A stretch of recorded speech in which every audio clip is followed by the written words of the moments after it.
і Аліна Коўшык. Вітаем усіх таксама, хто глядзіць нас за мяжой. Сёння будзем распавядаць пра тое, як прайшоў дзень учорашні. Канешне, звязвацца на месцы з нашымі корэспандэнтамі і паведамляць вам самыя апошнія падзеі. Мы сочым за тым, што адбываецца ў Беларусі, чым жыве Беларусь, чым дыхае Беларусь. Усё гэта ў нашым сённяшнім выданні ранішняй студыі Белсат. А пакуль узгадаем, якім быў учорашні дзень.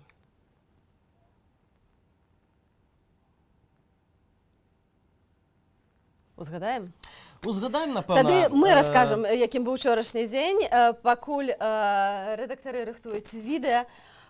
Учора быў вельмі знакавы дзень, бо распачаліся сапраўдныя забастоўкі на ўсіх буйнейшых прадпрыемствах. У першую чаргу гэта, канешне, тычыцца такіх гігантаў цяжкой прамысловасці, як беларускі металургічны завод і Беларусь-Калій, якія фактычна цалкам прыпынілі сваю вытворчасць. Так ці інакш да іх далучыліся і Нафтан, і Гродна-Азот, і Менскі завод цягачоў, таксама шмат вельмі было МАЗ і таксама шмат іншых прадпрыемстваў па ўсёй краіне. Але хіба што Александр Лукашенко можаце яшчэ пакрычаць. І таксама ён заявіў падчас прамовы, што не збіраецца слухацца калектыву і праводзіць новыя выбары. Новыя выбары пройдуць толькі калі вы мяне заб'еце.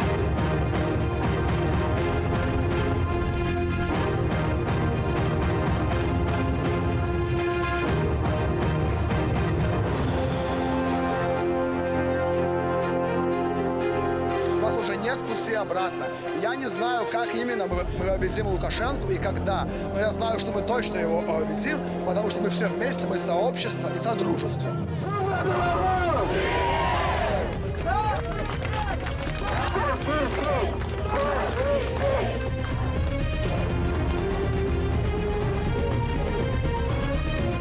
Хотим, чтобы все руководство как бы поменялось и в первую очередь. И уже новое руководство со свежими мыслями, со свежим взглядом сделало внесла свои изменения в всю эту систему, чтобы она наконец заработала не на одного человека или шайку.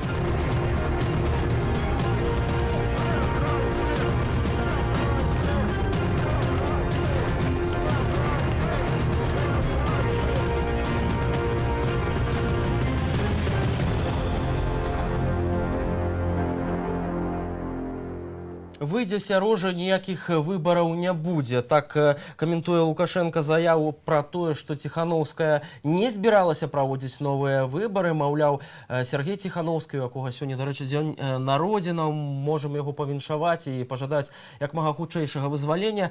Пра тое, што Святлана Ціханаўская будзе выконваць проста такую фармальную функцыю, а новыя выбары нічога не дадуць. Вось ёсць такія заявы. Але бачым, што народ думае зусім інакш. І учора Александр Лукашенко з раніцы прыехаў на Менскі завод колавых цягачоў, дзе сустрэўся з працоўнымі. Гэтая сустрэча, напэўна, мы яе ўсе будзем доўга памятаць, бо такога халоднага душу Александр Лукашенко хіба што не атрымоўваў за ўсё сваё жыццё. Прамовы прамовамі, але працоўныя паказалі яму, хто хазяін на заводзе. Давайте паглядзім. Не простим!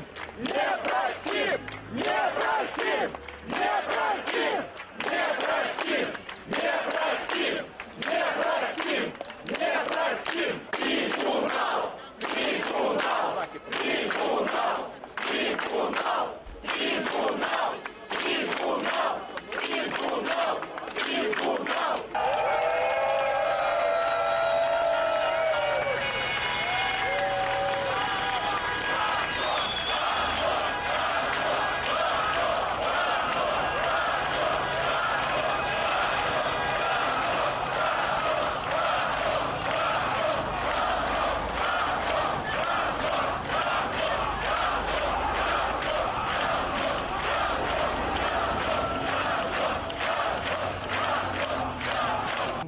импортозамещения, такое мы докладывали, или бронированная машина, сейчас есть на работе.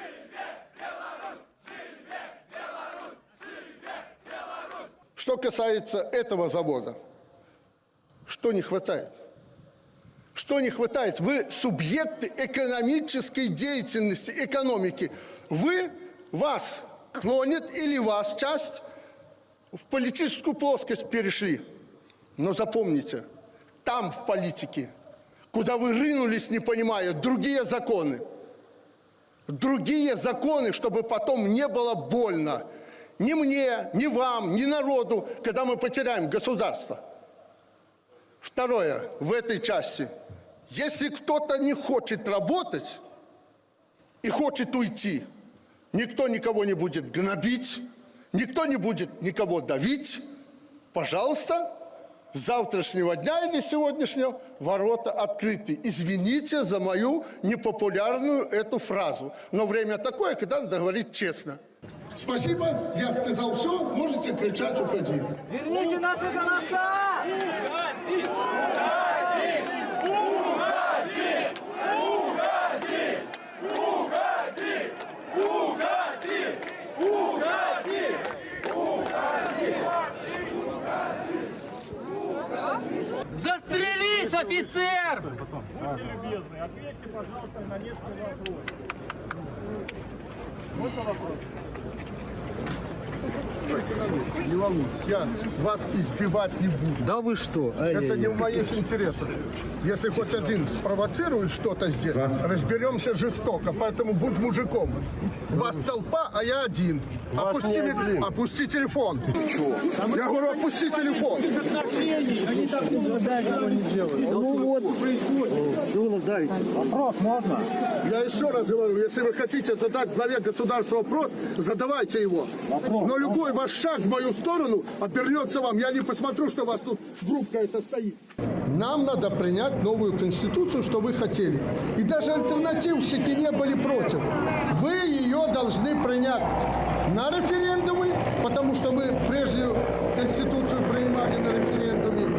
И по новой конституции провести, если вы хотите, выборы и парламента, и президента, и местных органов власти.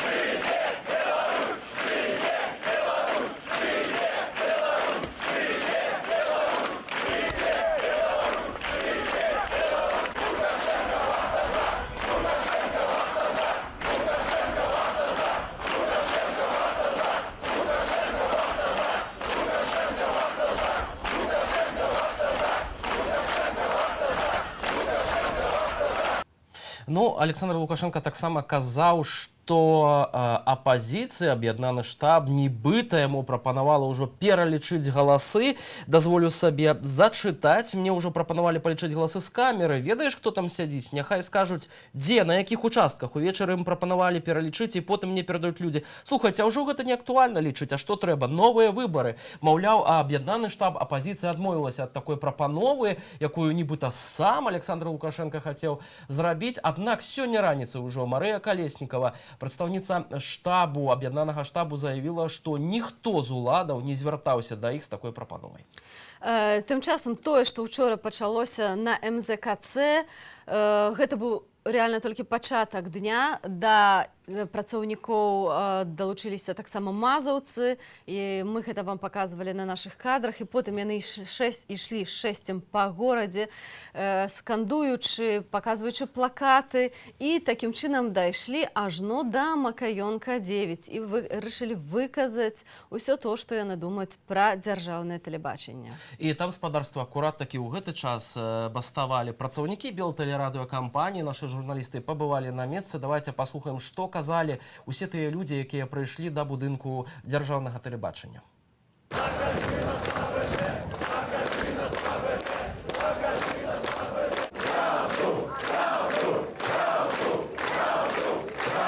Цеха, которые сейчас зарабатывают для МАЗа, они стоят.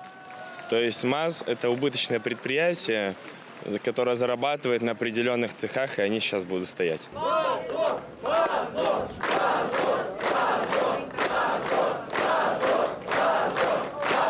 Около 2000-3000 будут точно сидеть. Это люди, которые не боятся ни увольнения, не боятся ни генерального директора, который нас полностью не поддержал. Эти люди готовы за переменами идти. Записи показывают, так что вот, смотрите, мы Сняли там какие-то аудиозаписи, что-то там какую-то чушь начинает втирать людям. Люди ему не верят. Люди кричат ему позор прямо на заводе. И правильно делают. У нас забастовка серьезная.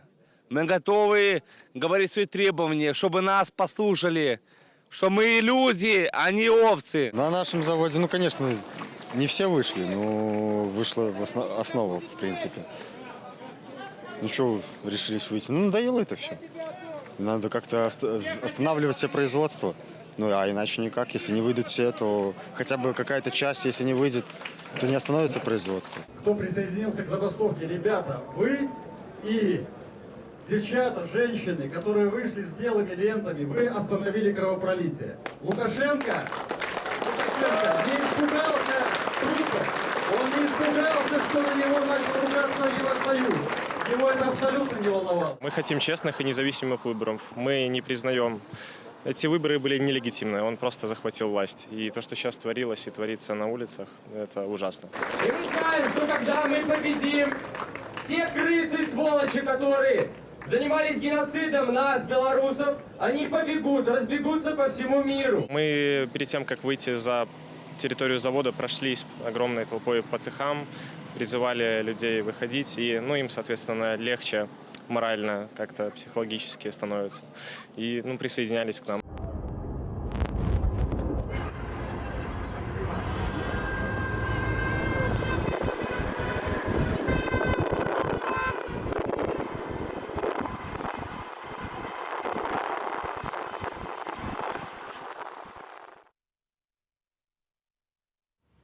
Спадарства, вы працягваеце пісаць нам на наш рэдакцыйны нумар тэлефона. Захвочваем працягваць гэта рабіць, менавіта рабіць і пісаць свае смс-паведамленні.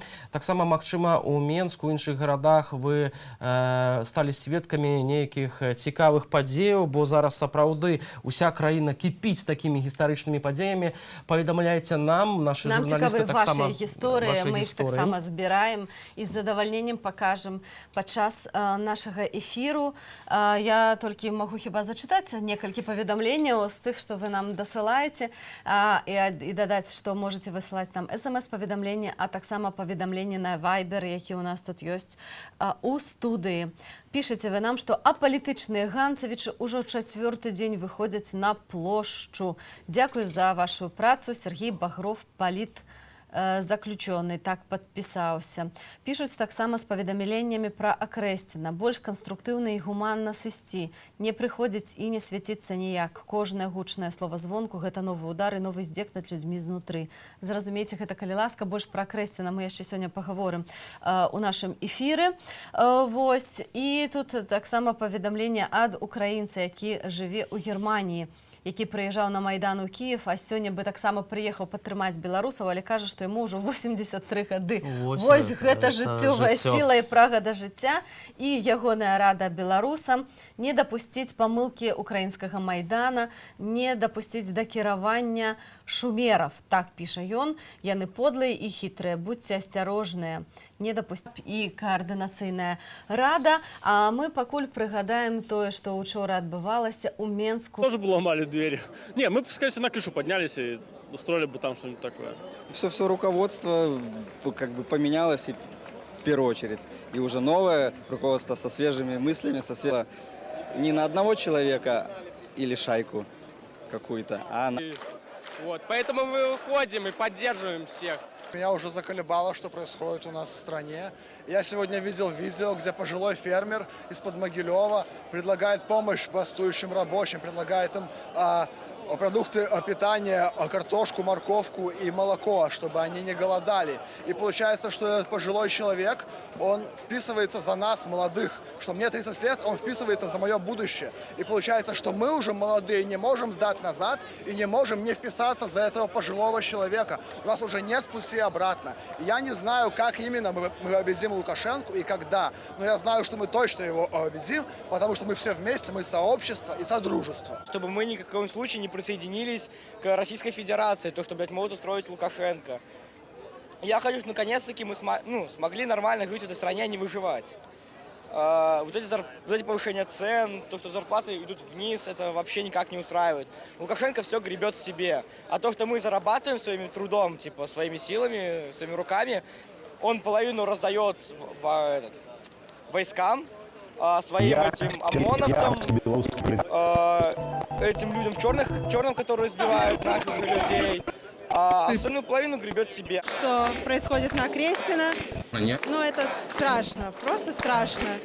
И меня это тоже возмущает как медиков. Я понимаю, что там люди, они могут получить доступ к медицинской помощи, когда они в ней нуждаются, их никто не слышит.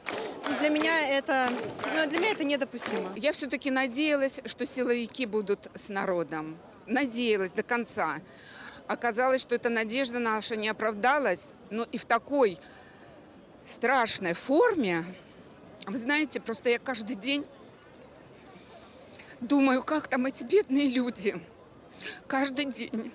И Бога молю, и сама прошу. Я не такая уже, скажем, там, верующая. Ну, как говорится, Бог же должен быть на свете. Помочь этим людям, наказать тех, может пробудить у них какую-то искру жалости в сердце. Надо призывать рабочих бастовать, надо закрывать ИП, я сам ИП, я сам всех своих клиентов предупредил, что с 1 сентября мы перестаем принимать от них деньги, мы перестаем платить налоги. Шановнае гаспадарства, вось мы бачым, што да пратэстаў далучыліся працоўныя, далучыліся лекары, далучыліся іпэшнікі, але таксама далучаюцца і людзі культуры. Працаўнікі, акторы Купалаўскага тэатру запісалі адмысловы зварот да беларусаў.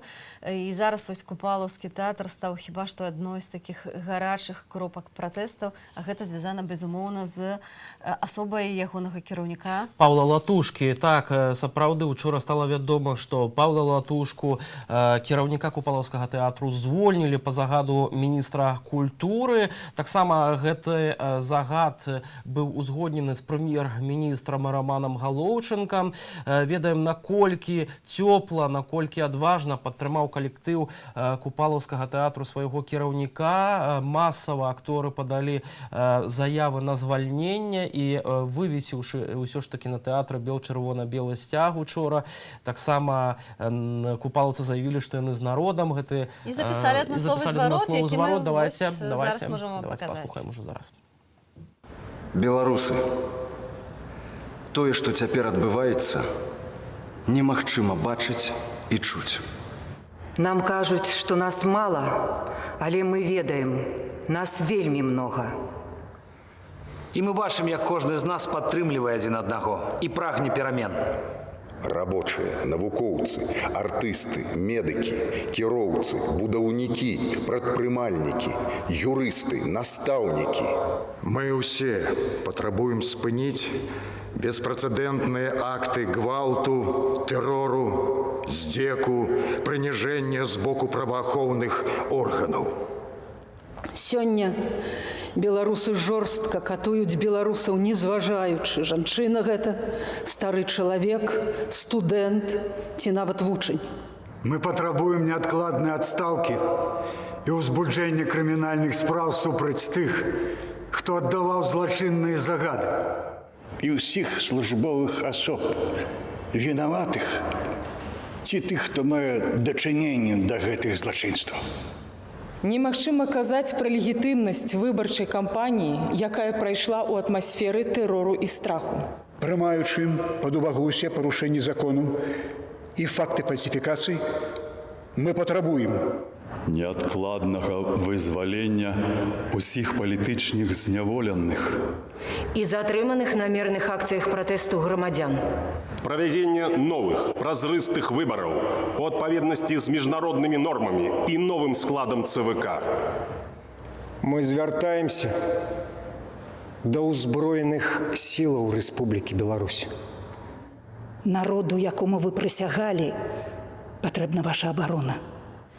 Оправдайте гонор зваться военными, зваться белорусами, зваться людьми. Обороните свой народ и суверенитет Беларуси.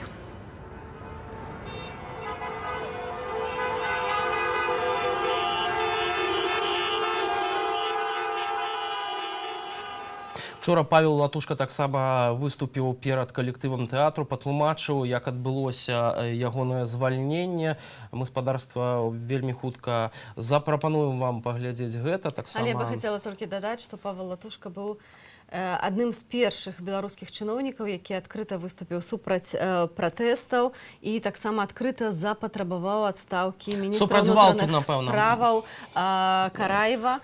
Адстаўкі пакуль няма, але Павел Латушка ўжо звольнены. Павел Латушка гэта вядомы беларускі, хутчэй вядомы як дыпламат, гэта былы амбасадар Беларусі ў Францыі, гэта адзін з нешматлікіх беларускамоўных чыноўнікаў, які карыстаўся беларускай мовай. Таксама былы яшчэ да таго, міністр каб гэта стало, культуры. які яшчэ да таго, калі гэта стало трендам, як зараз. І таму мы з задавальненнем зараз вам пакажам кавалачак сустрэчы і словы Павла Латушкі, калі ён сустрэўся з калектывам Купалаўскага тэатру.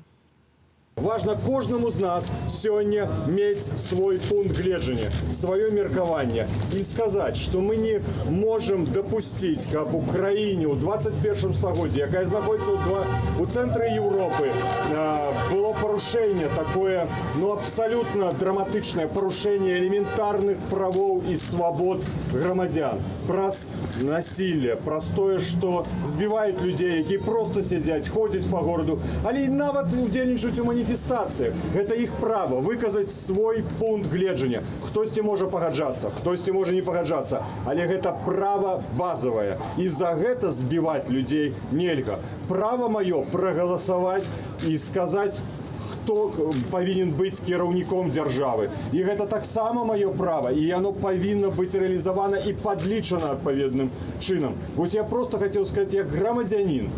Хтосьці скажа позна.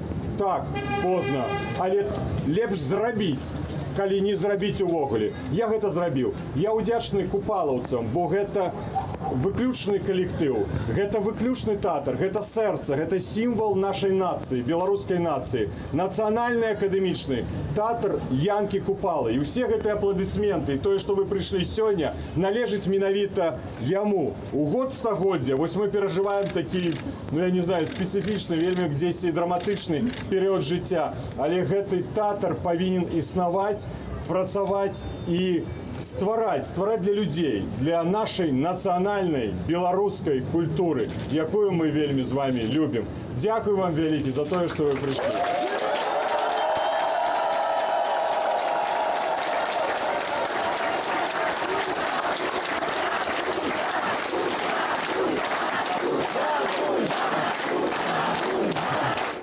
Спадарства, вось так былы дырэктар Купалаўскага тэатру прамаўляў перад тымі, хто прыйшоў падтрымаць купалаўцаў, і вось так горача яго сустракалі беларусы. А ўжо зараз мы маем Павла Латушку на тэлефоне. Спадару Павел, добрай раніцы.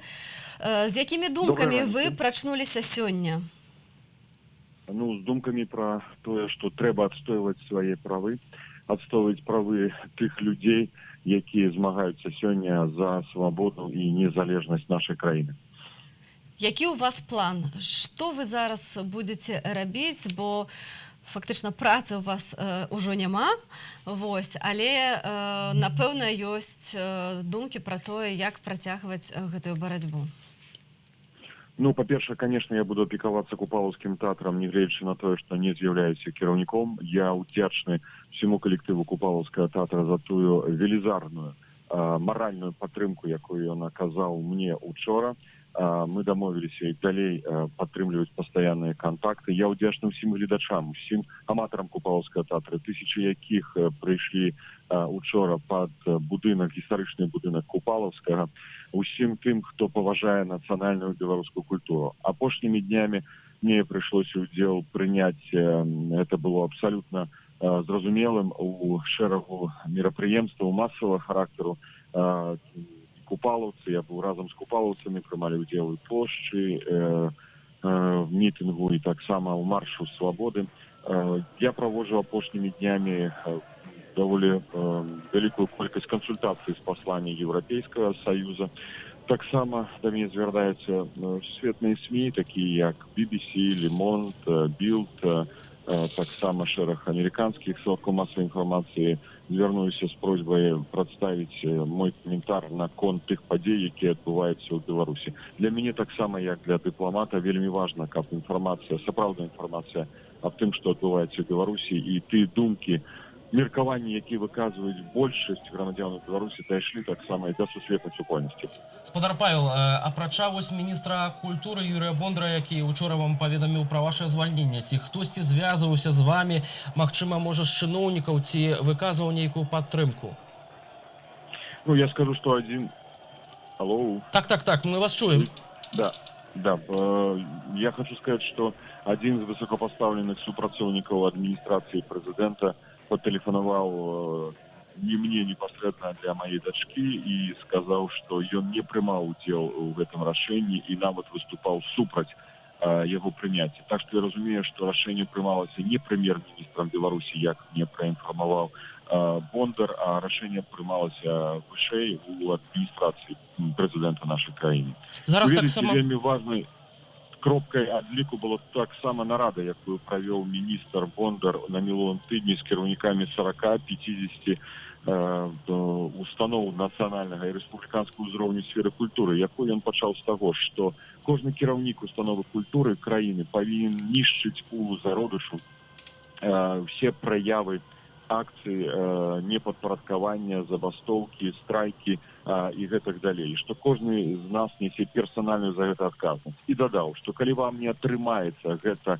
зрабіць самастойна, то запрашайце прадстаўнікоў Міністэрства культуры. Калі гэта не дапаможа, папросту выклікайце міліцыю. Ну, можете сабе ўявіць, што генеральны дырэктар Купалаўскага тэатра Павел Латушка, а можа нават і іншая асоба, незалежна, ці Павел Латушка, ці хтось іншы, выклікае міліцыю ў Купалаўскі тэатр, каб зрабіць перашкоду для купалаўцаў у страйку.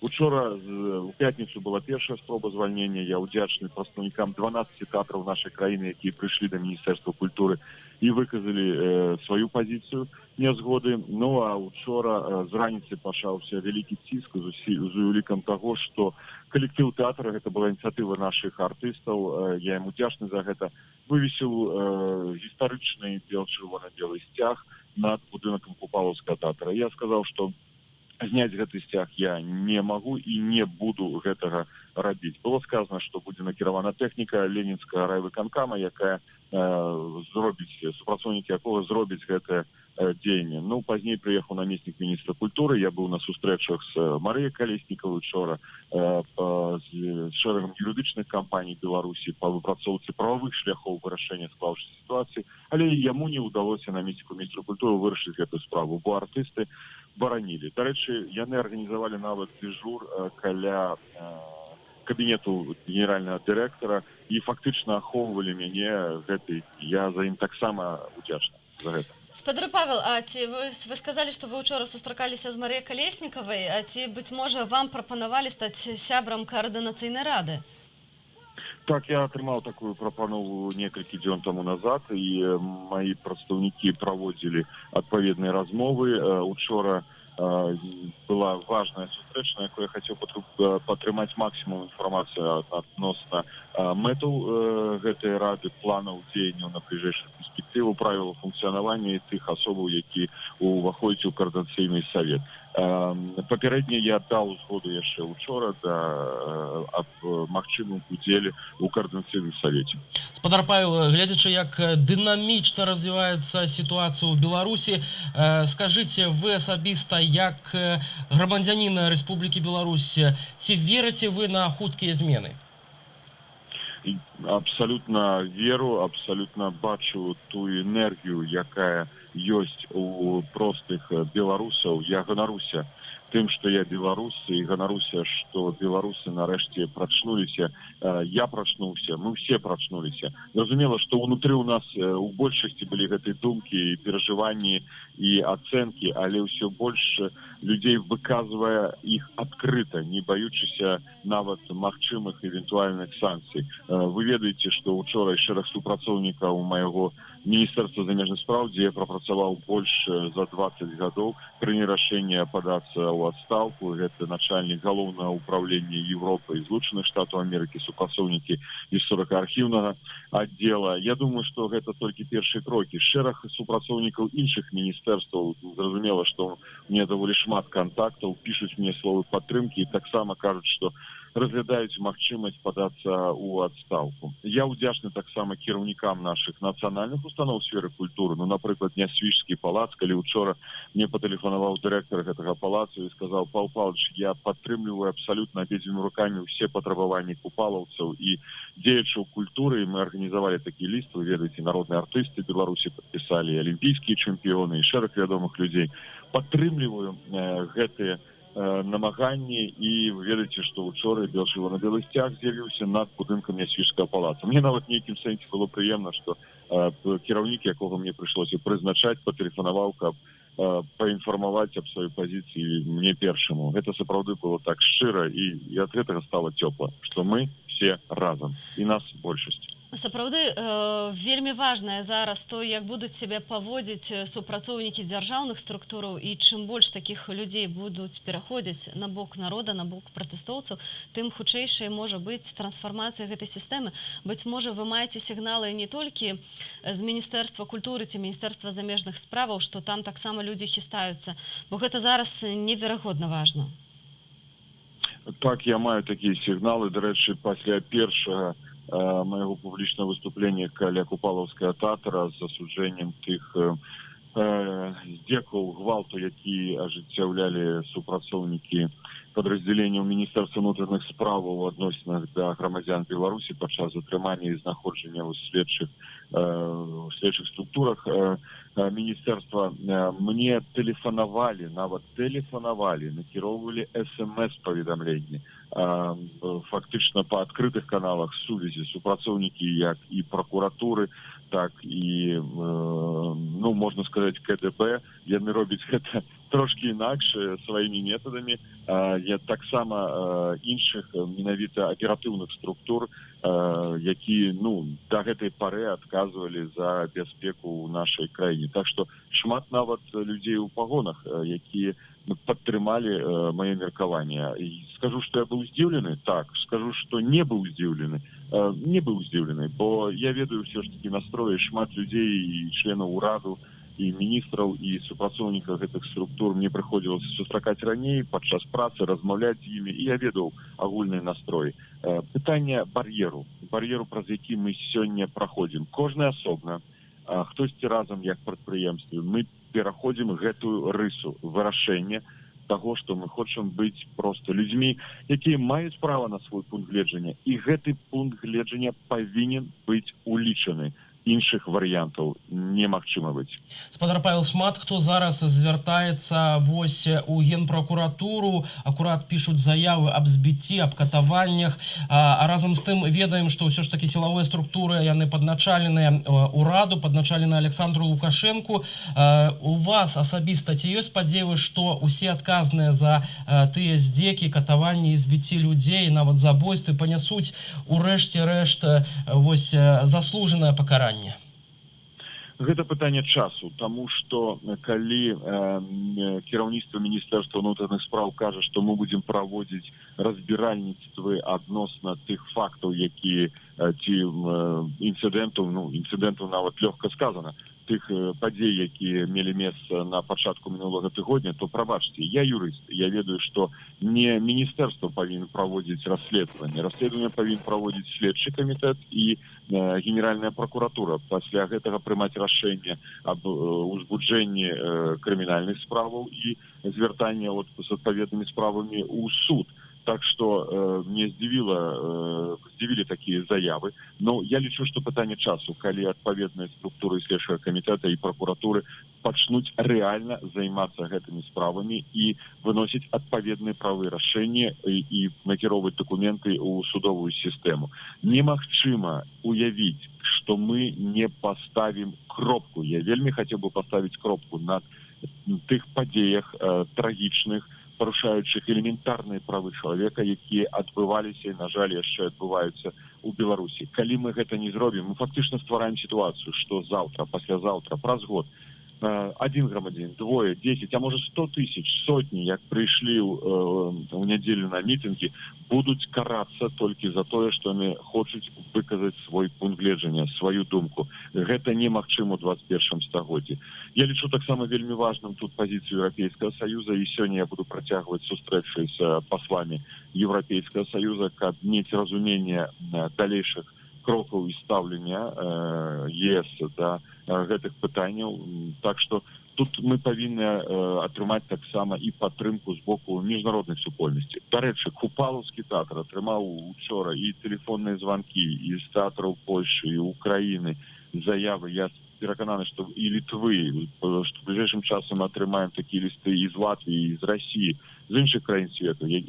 Культурная грамадскасць, культурныя эліты гэтых краін падтрымліваюць нас, і для нас гэта таксама вельмі важна. Спадару Павел, нас глядзіць зараз вельмі шмат беларусаў і ў Беларусі, і за мяжой, і вось у вас зараз ёсць шанец звярнуцца да ўсіх нашых гледачоў, чытачоў, слухачоў. Вось што бы вы хацелі сказаць у гэты момант нашай гісторыі нашаму народу? Адказваючы ў свой час за пытанне беларускай дыаспоры за мяжой, я хацеў бы падзякаваць ім за тую магутную велізарную падтрымку, якую яны аказалі і працягваюць аказваць у краінах сённяшняга свайго пражывання. Сказаць, што я перакананы, што бліжэйшым часам у тых, хто хоча, з'явіцца магчымасць вярнуцца на радзіму. Усім нам, беларусам, разам, незалежна ад таго, што мы пражываем у Беларусі ці па-за межамі Беларусі, сказаць, што нас большасць. Мы не апозіцыя. Мы не выказваем думку меншасці. Мы выказваем думкі абсалютнай большасці грамадзян Беларусі. І гэта наша грамадзянская платформа. Гэта тое, што нас аб'ядноўвае. Менавіта разуменне важнасці правоў чалавека, свабоды, права на выказванне сваіх думак, права аддаць свой голас і права, каб гэты голас быў падлічаны ў адпаведнасці з заканадаўствам празрыста, і сапраўды ён быў улічаны ў выніковых пратаколах. Мы не павінны адмаўляцца ад гэтага ўжо больш ніколі. Я перакананы, што так будзе. Дзякуй вялікі. З намі на тэлефоннай сувязі з Менску быў ужо былы дырэктар Купалаўскага тэатру Павел Латушка. Дзякуем вам вялікі за размову. І дзякуй вялікі за вашу пазіцыю. Спадар Павел таксама казаў пра тое, што супрацоўнікі Міністэрства замежных спраў таксама падаюць заявы аб звальненні. Учора вось акурат такі два адважных супрацоўніка МЗС з архіўнага аддзелу выйшлі з белымі аркушамі паперы. Міністр замежных спраў Владимир Макей адмовіўся падпісваць іх і сказаў, калі вы не падзяляеце меркаванне дзяржавы, тую палітыку, якую праводзіце ўрад, то вы мусіце звольніцца, бо ваша грамадзянская пазіцыя не супадае з той лініяй, якую праводзіць кіраўніцтва Беларусі, а таксама Міністэрства замежных спраў. Спадарства, таксама вось Аліна можа вам сказаць яшчэ адну навіну з апошніх хвілінаў, фактычна. Першая асоба з Міністэрства замежных спраў, якая выказала сваё меркаванне ў справе пратэсту, асудзіла гвалты. Гэта быў амбасадар Беларусі ў Славаччыне Ігар Ляшчэня. І вось сёння стала вядома, што ён сам падаў заяву аб адстаўцы. Цытую. Я сапраўды падаў заяву аб адстаўцы. Гэта лагічны крок, бо я як амбасадар прызначаны дзеючым прэзідэнтам і павінен праводзіць яго палітыку. Міністэрства замежных справаў лічыць, што паказаная ў маёй заяве грамадзянская пазіцыя выйшла за гэтыя рамкі. Так распавёў Ігар Ляшчэня. У МЗС ж патлумачылі, што рашэнне аб адстаўцы прымаецца кіраўніком дзяржавы. Самаадвод дыпламатаў таксама разглядае прэзідэнт. Павінен быць падпісаны указ. Так што, можам сказаць, першы пайшоў. Так, і яшчэ спадарства таксама прэс-сакратар Міністэрства замежных справаў Беларусі Анатоль Глас пацвердзіў Белапан, і вось тое, што ўжо казаў спадар Павел Латушка аб адстаўкі кіраўніка дэпартаменту Паўночнай Амерыкі і Заходняй Еўропы Андрэй Бушыла. Пра гэта на ягонай старонцы ў Фейсбуку заявілася адпаведны пост 16 жніўня падчас гістарычнай падзеі ў нашай краіне. Дыпламат рэпостнуў фотаздымак з масавай акцыі у Менску. Ну, а сёння дзень народзінаў Сергея Ціханаўскага, асоба, якая так і не здолела стаць кандыдатам у прэзідэнты, але распачала вялікі пратэстны рух у нашай краіне. І я думаю, што дзякуючы Сергею мы ў пэўным сэнсе маем то, што зараз маем у Беларусі. Тым часам ад 29 траўня ад затрымання ў горадзе Сергей Ціханаўскі знаходзіцца за кратамі. Там сёння ён адзначае і свой дзень народзінаў. Учора, дарэчы, прыйшло вельмі шмат людзей. Конечно, не ў гародні, выбачаюся, ён сидзіць у Менску. Да, валадаркі, дзе людзі, у тым ліку там прысутнічаў палітык Владзімир Некляеў і пісьменнік. Усе актывісты, усе тыя, хто прыйшоў да сцены валадаркі, крычалі «Сергей». Спадзяёмся, што Сергей Ціханаўскі пачуў беларусаў, якія ўжо віншавалі яго з надыходзячым святам. У нас ёсць спецыяльны матэрыял, прыгатаваны пра відэаблогера. Давайте паглядзім ужо зараз. Я, Сергей Тихановский, белорусский предприниматель и блогер, заявляю о своем намерении участвовать в президентской кампании в качестве кандидата в президенты.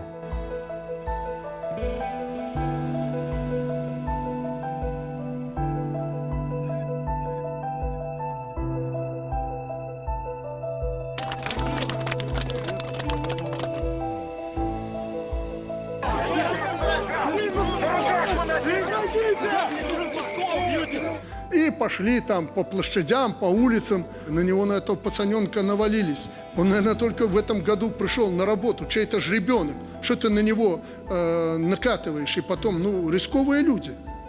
Я бы на их месте с милицией поаккуратнее был. Ничего не делай, что случилось?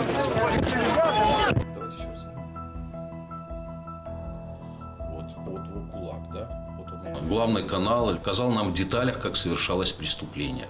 Причем преступление совершалось со стороны МВД. В этом я абсолютно убежден.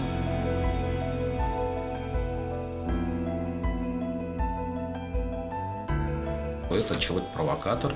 И с большой долей вероятностью сказать, что он сотрудник либо МВД, либо КГБ.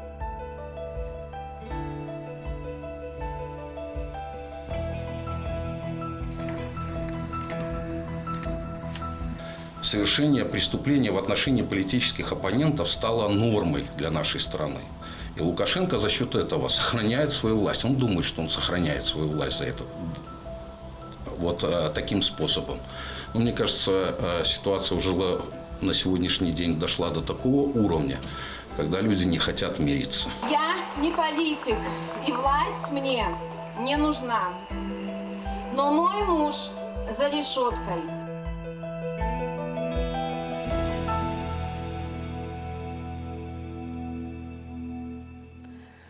Шановны спадар Сергей, мы віншуем вас з днём народзінам, і у нас ёсць толькі адно пажаданне волі вам і волі ўсяму нашаму народу, і вельмі спадзяемся, што хутка вы выйдзеце з-за кратаў. Як і астатнія палітзняволеныя і шматлікія затрыманыя па крымінальных абсалютна сфальсіфікаваных справах, я думаю, следчыя органы ўжо пасля адстаўкі Александра Лукашэнкі будуць падрабязней разбірацца у тым, што адбывалася ў гэтыя дні, якія гэта былі правакацыі, бо мы, гаспадарства, добра памятаем гэтую правакацыю 29 траўня ў горадні, калі Сергей Ціханаўскі нават не падыходзіў да міліцыянта, той ужо паваліўся, і бачылі гэтага чалавека ў зялёнай курцы.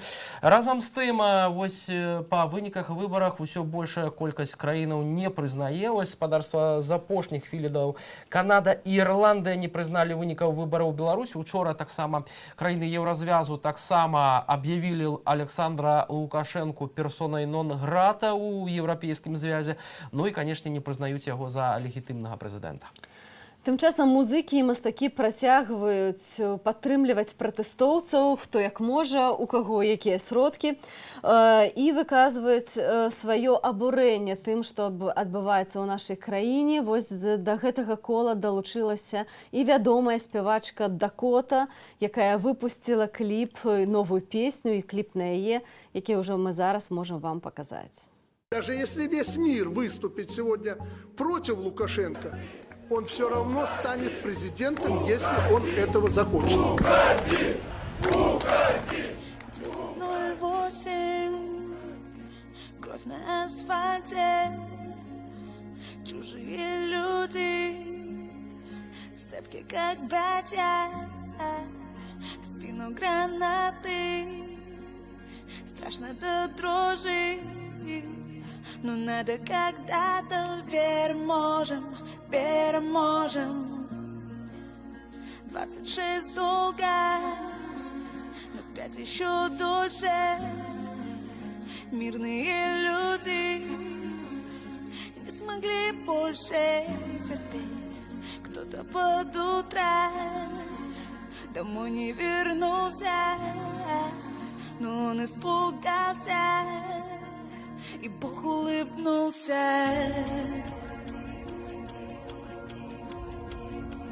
Бог улыбнулся.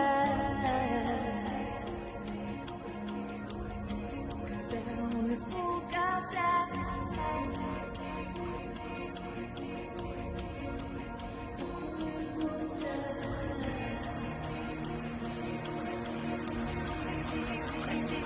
Как тебе спится, Саша, по ночам? Что тебе снится, Саша? Отвечай. Как ты в глаза посмотришь матерям? Расскажи нам, расскажи нам, расскажи нам.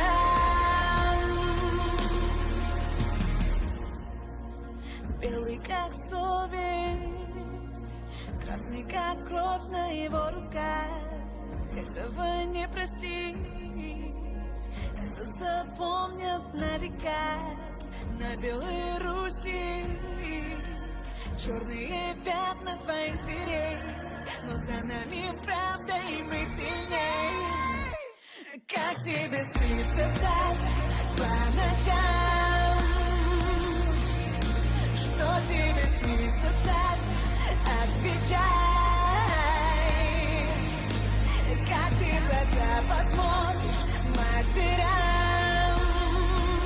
Расскажи нам, расскажи нам, расскажи нам. Как тебе спится, Саша, по ночам?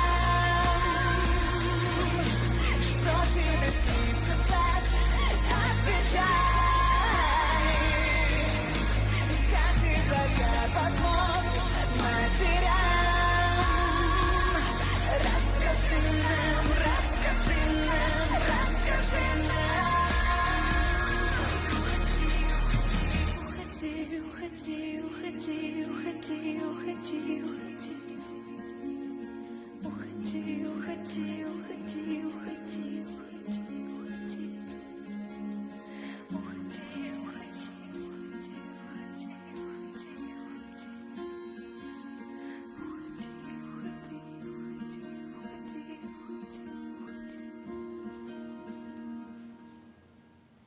Сапраўды пытанне такое рытарычнае, што ж сніцца Александру Лукашенку, нам Задаюць журналістам... гэта беларусы і на сваіх плакатах, дарэчы. Так, нам, да прыкладу, журналістам таксама вельмі трывожна ў гэтыя дні, вельмі трывожныя сны, аднак усё ж такі вера, надзея з намі. Напэўна, нейкая надзея ёсць і ў Александра Лукашэнкі, хаця па сутнасці, калі глядзець аб'ектыўна, то яе становіцца ўсё меней.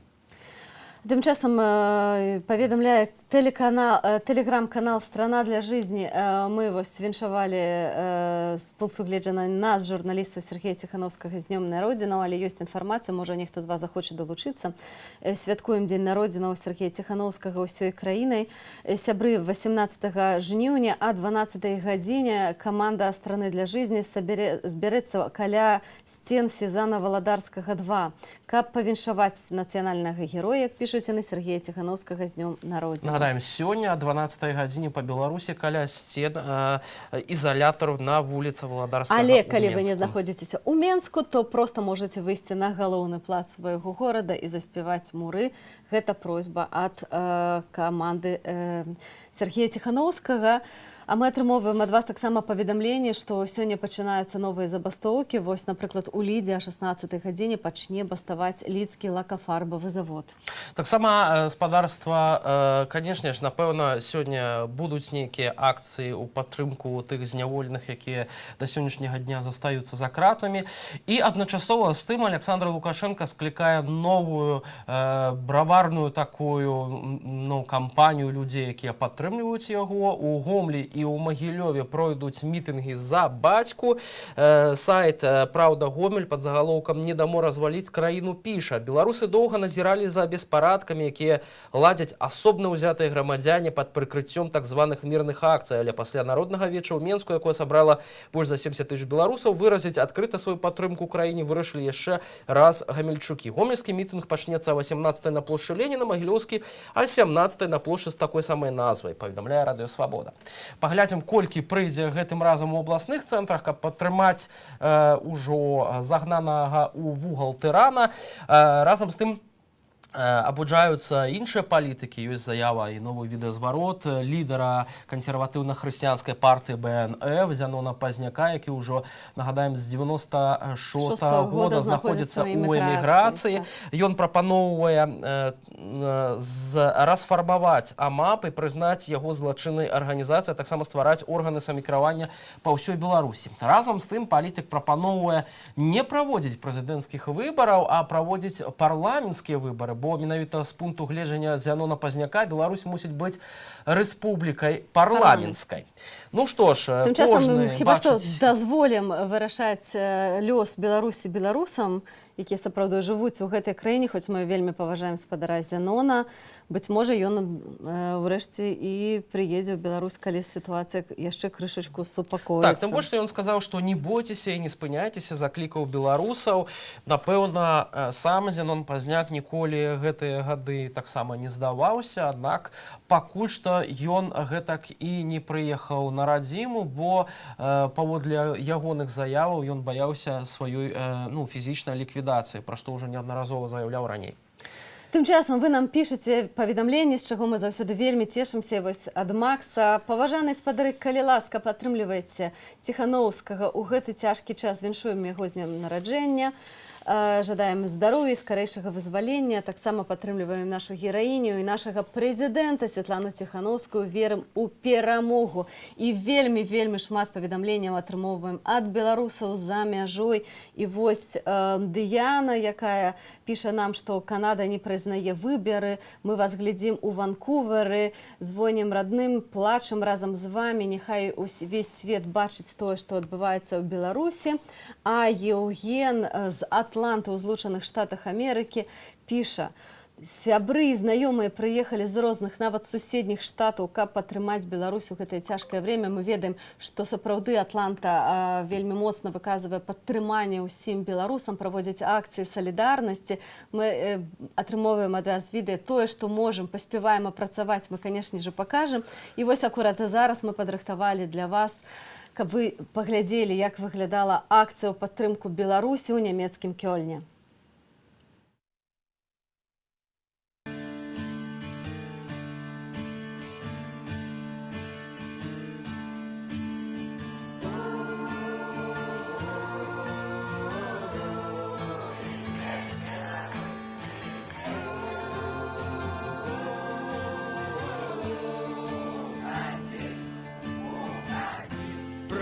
Полный суммов вести, буйный ветер нам приносит, что як з гора, як з балесті, каля наших отголосить, і голосить і завольте, плаче як по детках маті, аж би крикнув годі, годі, годі серця жалем рваті.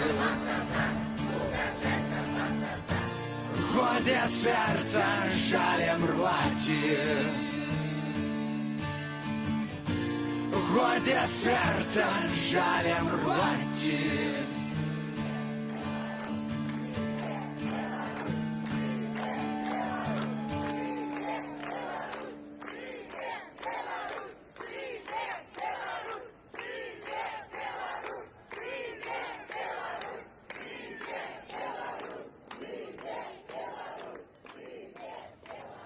Дзякуем вам вялікі за гэтую салідарнасць, прывітанне Кёльну. Таксама нам прыходзяць смс-паведамленні з іншых куткоў свету. Таму спадарства, тыя, хто глядзіць нас, дзякуем вам за давер. Мы будзем старацца для вас і надалей рабіць самую свежую актуальную інфармацыю ў нашых эфірах. Тым часам пішаце вы намі, што мы замала асвятляем праблемы затрыманых.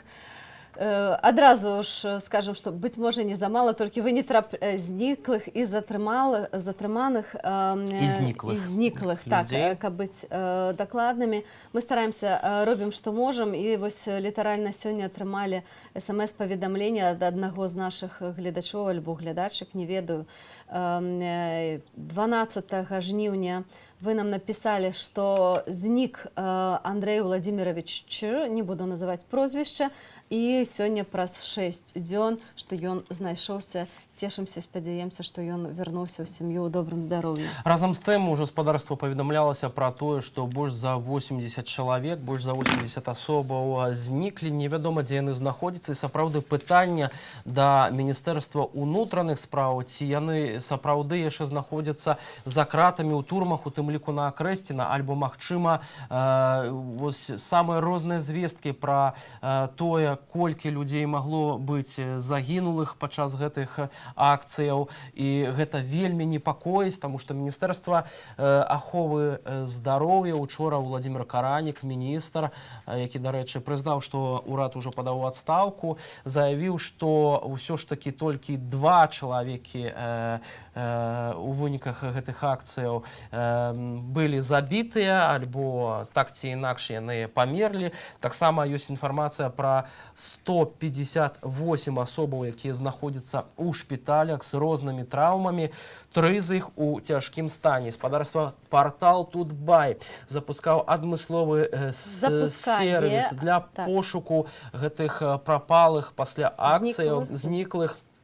Дык вось, спадарства, калі у вас ёсць якая-кольвіч інфармацыя пра тое, дзе знаходзяцца гэтыя людзі, там можна паглядзець фотаздымкі гэтых людзей, чый лёс да сённяшняга дня пакуль невядомы, пазваніць па адмысловаму тэлефону, указанаму ў гэтым апісанні, і паведаміць пра тое, што вы ведаеце. Зараз у базе знаходзяцца 75 асобаў, і кожны з вас можа скарыстацца з гэтай базы. Спадзяемся, што яна будзе штодня змяншацца. Тым часам, спадарства, нашы журналісты пабывалі каля Акрэсціна, паразмаўлялі з валанцёрамі, з роднымі, якія шукаюць сваіх блізкіх, і тых, хто там знаходзіцца. Гэта было учора, аднак мы вам даем магчымасць нагадаць пра тое, што ўжо, магчыма, паказвалі нашыя калегі учора позна ў эфірах. Вашай увазе ўжо зараз, спадарства, калі ласка. И когда сюда, тут уже происходило страшное. Это... После этого мужу психологическая помощь нужна. Он, когда приехал из Жодина, то он не мог разговаривать, он только плакал, плакал и плакал. И сейчас вот плачет.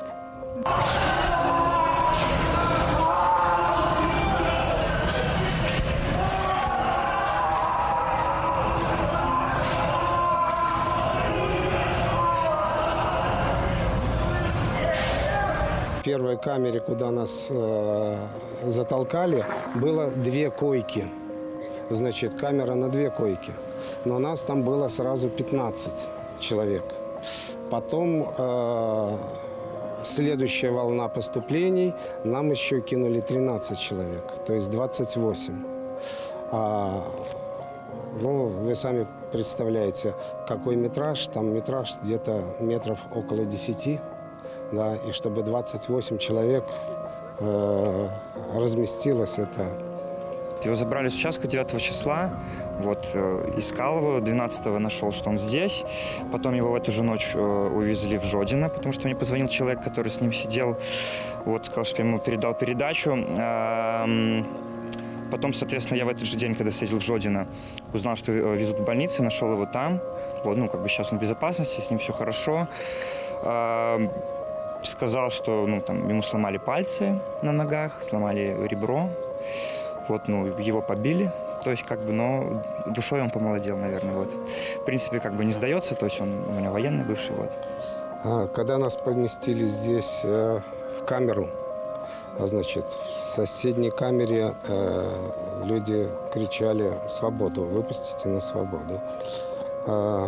Значит, слышали, что дверь открылась, и в щелочку мы смотрели, что происходило на коридоре. Им там что-то вкинули, да, и они очень кричали. Вот. Оказалось, что это газом травили. Вот. И их потом рвало. Они кричали, жутко было. Вот. А в соседней камере подхватили их, уже не газом травили, а их начали избивать прямо в камере, и они выскакивали по коридору, бегали, их ловили, избивали. Вот. И потом слышно было скорую, вот. И слышно было, что да нет, этого, наверное, уже бесполезно. Много крови, и потом врач, местный врач, она сказала, что у меня ничего уже не осталось для того, чтобы бинтовать и оказывать помощь. Надо обязательно скорую вызывать. А скорая, мы слышали, что скорая приезжали, но мы ничего не видели, потому невозможно А ты скажи, увидеть. как закрывали окошко и кричали, Да, если- сдохните здесь, Да. сдохните. Если мы чего-нибудь просили, вот, оказать там помощь или что, вот, или отказывались от чего-либо, то нам закрывали кормушку, а дышать уже было нечем. Любые передвижения, это было сопровождалось ударами дубинок, ног, то есть как бы постоянно, то есть как бы, чтобы, не дай бог, не увидели лиц, то есть как бы. Но в основном издевались ОМОНовцы, притом ребята, наверное, вот примерно даже, ну, младше, чем я, то есть мне 36 лет, то есть там ребята были где-то по лет по 30 примерно. Вот они в основном, и то есть у них были, как бы, как я понимаю, командиры какие-то, потому что, ну, это были мужики уже там более поплотнее, повзрослее, то есть как бы, ну, они даже иногда, то есть доходило до того, что они как бы просто даже, ну, пытались их остановить, типа, ребята, вы что делаете, типа, там, ну, тормозните, как бы. Ну, они там притормаживали, он куда-то уходил, и все продолжалось снова и снова, то есть как бы. Сразу на Крестина его повезли, потом перевезли после суда на Жодина. Ну, знаете, вот он говорил в одном моменте вот сюда, когда он был здесь, сюда приезжали врачи, вот, и они констатировали, ну, со слов, что вот у вас сломан палец, у вас давление там большое, там, да, то, ну, опять же, то есть ему нужно пить таблетки, я все эти дни не мог ему передать. Вот они это констатировали, но почему-то взяли и уехали. То есть что это, ну, как бы за врачи, то есть почему они так делают, то есть как бы до суда и его могли увезти, но понимаю, что это невозможно увезти всех, но все-таки он старый человек, и я думаю, это нужно видеть, понимаете. Он не выглядит на вид, ему не 30 лет.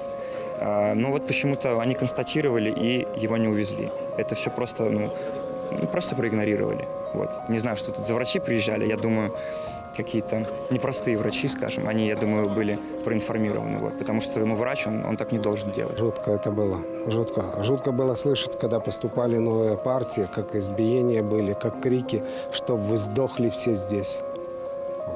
Вот так и было. Был у юристов, ну, что насчет вот этих побоев, как бы сказали, что вроде бы в больницу должен прийти сотрудник милиции и, ну, будет с ним все это обсуждать, то есть, ну, будем писать заявление, ну, если не придет, ну, будем как-то дальше, то есть это же, как понимаете, все оставлять нельзя, то есть люди собирают какую-то базу, я, соответственно, тоже буду как-то этому содействовать, ну, потому что просто так на это глаза не закрываются, тут извинения тут не помогут.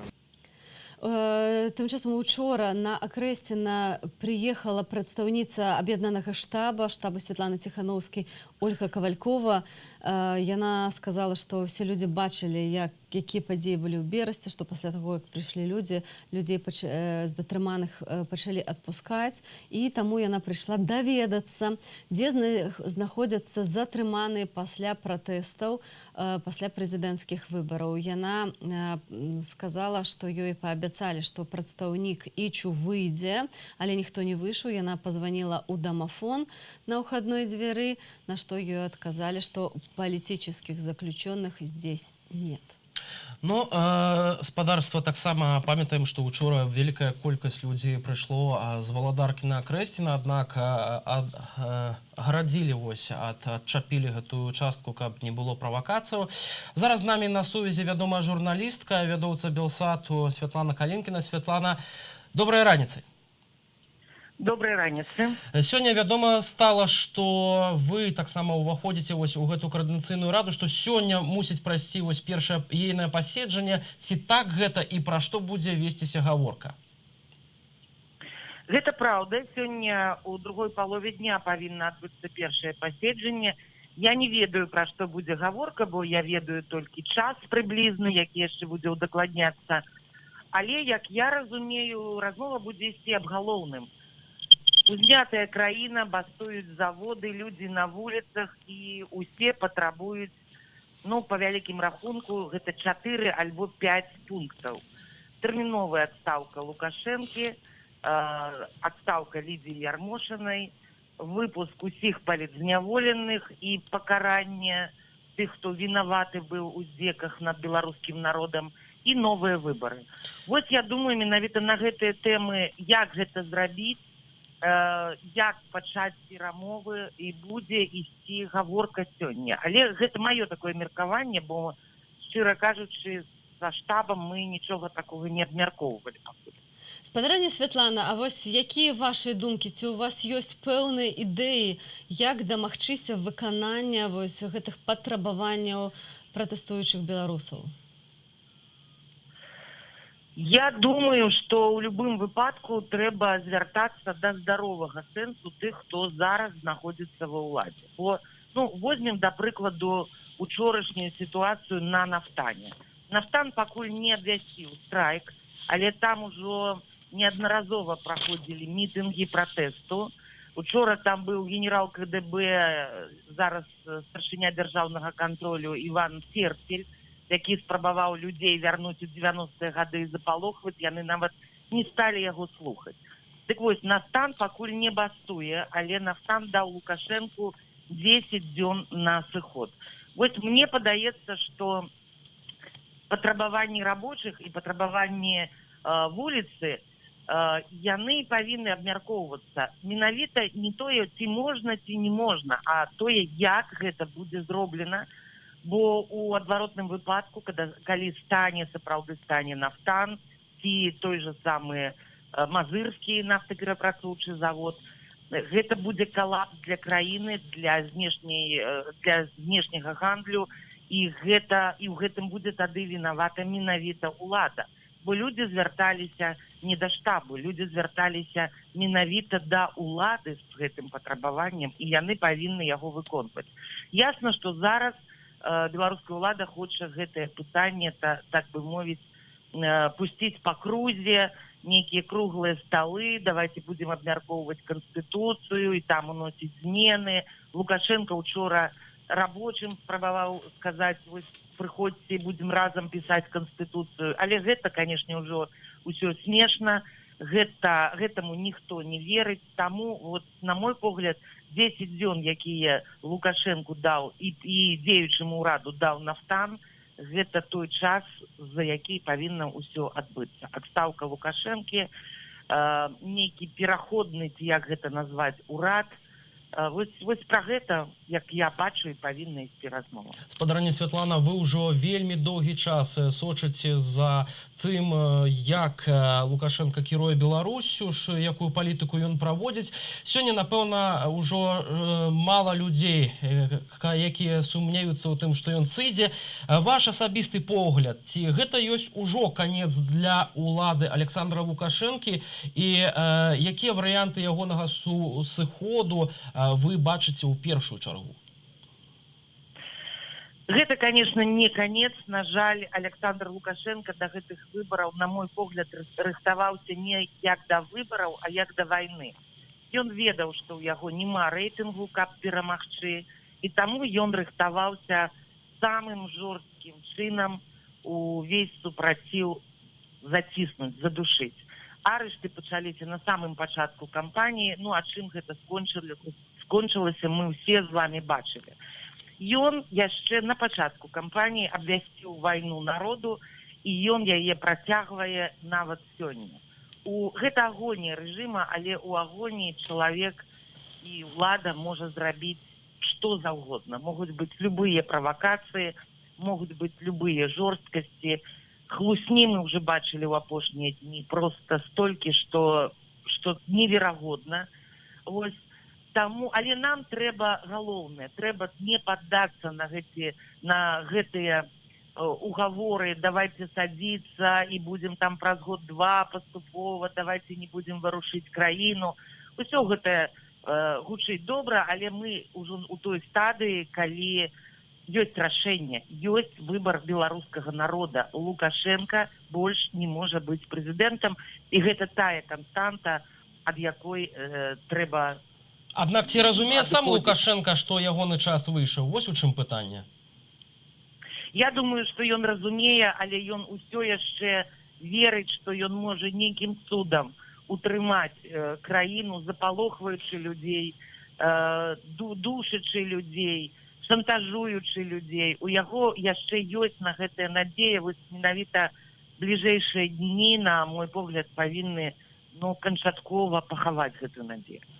Спадарыня Святлана, вось ці вы лічыце, што дыялог з уладамі, няхай не з самім Александром Лукашенкам, але з дзяржслужбоўцамі, можа быць эфектыўны? Ці гэтыя людзі, якія кіравалі краінай 26 гадоў, давялі краіну да гэтага стану, будуць здольныя прайсці пэўную рэфармацыю, трансфармацыю і пачаць сапраўды змяняць нашу краіну? Ці вось варта з імі размаўляць, бо ўжо зараз мы бачым пэўныя крокі, што некаторыя людзі падаюцца ў адстаўку і гэтак далей, але тым не менш не ўсе. Ведаеце, беларуская сітуацыя вельмі складаная. Яна больш складаная, чым ва Ўкраіне, ці Арменіі, ці Грузіі, дзе адбываліся змены ўлады. У нас у структурах улады няма апазіцыянераў, у нас няма сістэмнай апазіцыі. Сёння тым, хто пратэстуе, няма да каго звяртацца ва ўладзе, таму што там шэрыя асобы, нехта адкрыта падтрымлівае Лукашэнку, вельмі варожа настроены, а нехта ціха маўчыць. Але у змены ўлады павінна быць нейкая форма, усё ж такі. Гэта не тое, што мы уваходзім у дом урада, у рэзідэнцыю, садзімся ў крэсла і пачынаем націскаць, там, не ведаю, тэлефон, камутатар нейкі. Усё ж такі павінна быць нейкая працэдура. Вось я вельмі спадзяюся, што ва ўладзе ёсць людзі, якія разумеюць, Беларусь стала іншай, і нейкі такі парог болю, парог зняважання, які беларусы цярпелі ад улады, ён уже перайдзены, што немагчыма ўсё гэта вярнуць назад. І таму я вельмі спадзяюся, што яны не настроены. Ёсць людзі, якія не настроены на тое, каб тут пачыналася вайна і лілася кроў на вуліцах мірных беларускіх гарадоў. Гэта, канешне, надзея. Я з імі там сёння-учора не сустракалася ні з кім, але мне падаецца, што павінна быць так, што здаровы сэнс, здаровы нават інстынкт самазахавання нацыі, ён павінен існаваць. Спадарыня Святлана, а вось гэтая рада, якая ўтвараецца, зараз яна налічвае каля 30 асоб. Гэта вельмі розныя асобы, хаця мы разумеем, што патрабаванні аднолькавыя ва ўсіх беларусаў зараз. Ці вы лічыце, што гэтыя ўсе людзі здолеюць дамовіцца? Бо гэта не так проста, гэта не нейкія паплечнікі, гэта не прадстаўнікі адной партыі, гэта абсалютна прадстаўнікі розных колаў насельніцтва, беларусы, бізнесоўцы, палітыкі, грамадскія дзеячы і гэтак далей. Ці сапраўды вы верыце ў тое, што гэтая рада будзе дзейнай, што яна будзе вырашаць тыя пытанні, якія проста наспелі, якія трэба пільна вырашаць у нашай краіне? Тым больш, што мы маем прыклады, калі, напрыклад, апазіцыя падчас абрання адзінага кандыдату таксама не знайшла агульнай мовы. Вось ведаем пра выхад Павла Севярынца.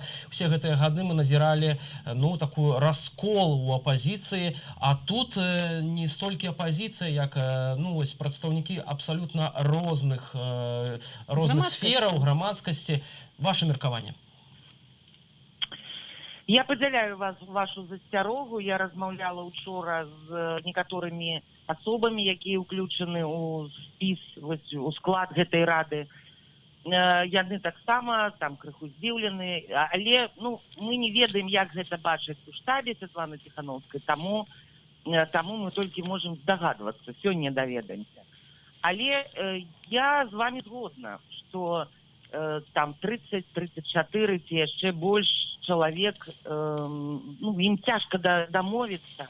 Я б бачыла гэта так, што дамаўляцца наконт таго, што ўжо прагучала, наконт тых патрабаванняў, якія ўжо прагучалі, не трэба.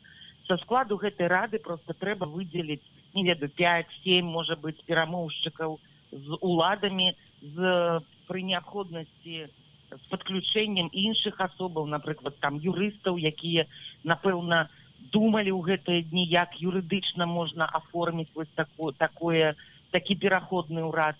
Ну, а астатнія кандыдаты, як я б бачыла, гэта маё асабістае меркаванне, можа, яно зусім не тое і не такое, як у штабе, а асобы, якія ўключаны, яны проста на гэты пераходны перыяд могуць браць на сябе такія нейкія накірункі. Ну, умоўна кажучы, старшынёй цэнтр выбаркама можа стаць Светлана Алексеевич ці Святлана Каленкіна, новага выбаркама пад новыя выбары. Спадарня Святлана, у прадстаўніцтве рады амаль няма нікога са старой апазіцыі. Тут я знайшла ў спісе толькі Віталя Рамашэўскага, гэта старшыня беларускай хрысціянскай дэмакраты, ну і Вольга Кавалькова. Юрась Губарэвіч, але гэта ўсё на 30 асобаў. Ці гэта справядліва, што, ну, ці мае сэнс настолькі адсекацца ад тых людзей, якія столькі гадоў змагаліся за Беларусю, за родную мову, за перамены ў краіне, і зусім не браць пад увагу іхнае меркаванне і досвед? Гэта не зусім так, таму што ў склад рады сваіх людзей вылучалі менавіта розныя самыя структуры, у тым ліку і вядомыя апазіцыйныя структуры. То есть, наколькі я ведаю, маю асабістую кандыдатуру вылучыла адразу некалькі ініцыятываў і у тым ліку аб'яднаная грамадзянская партыя.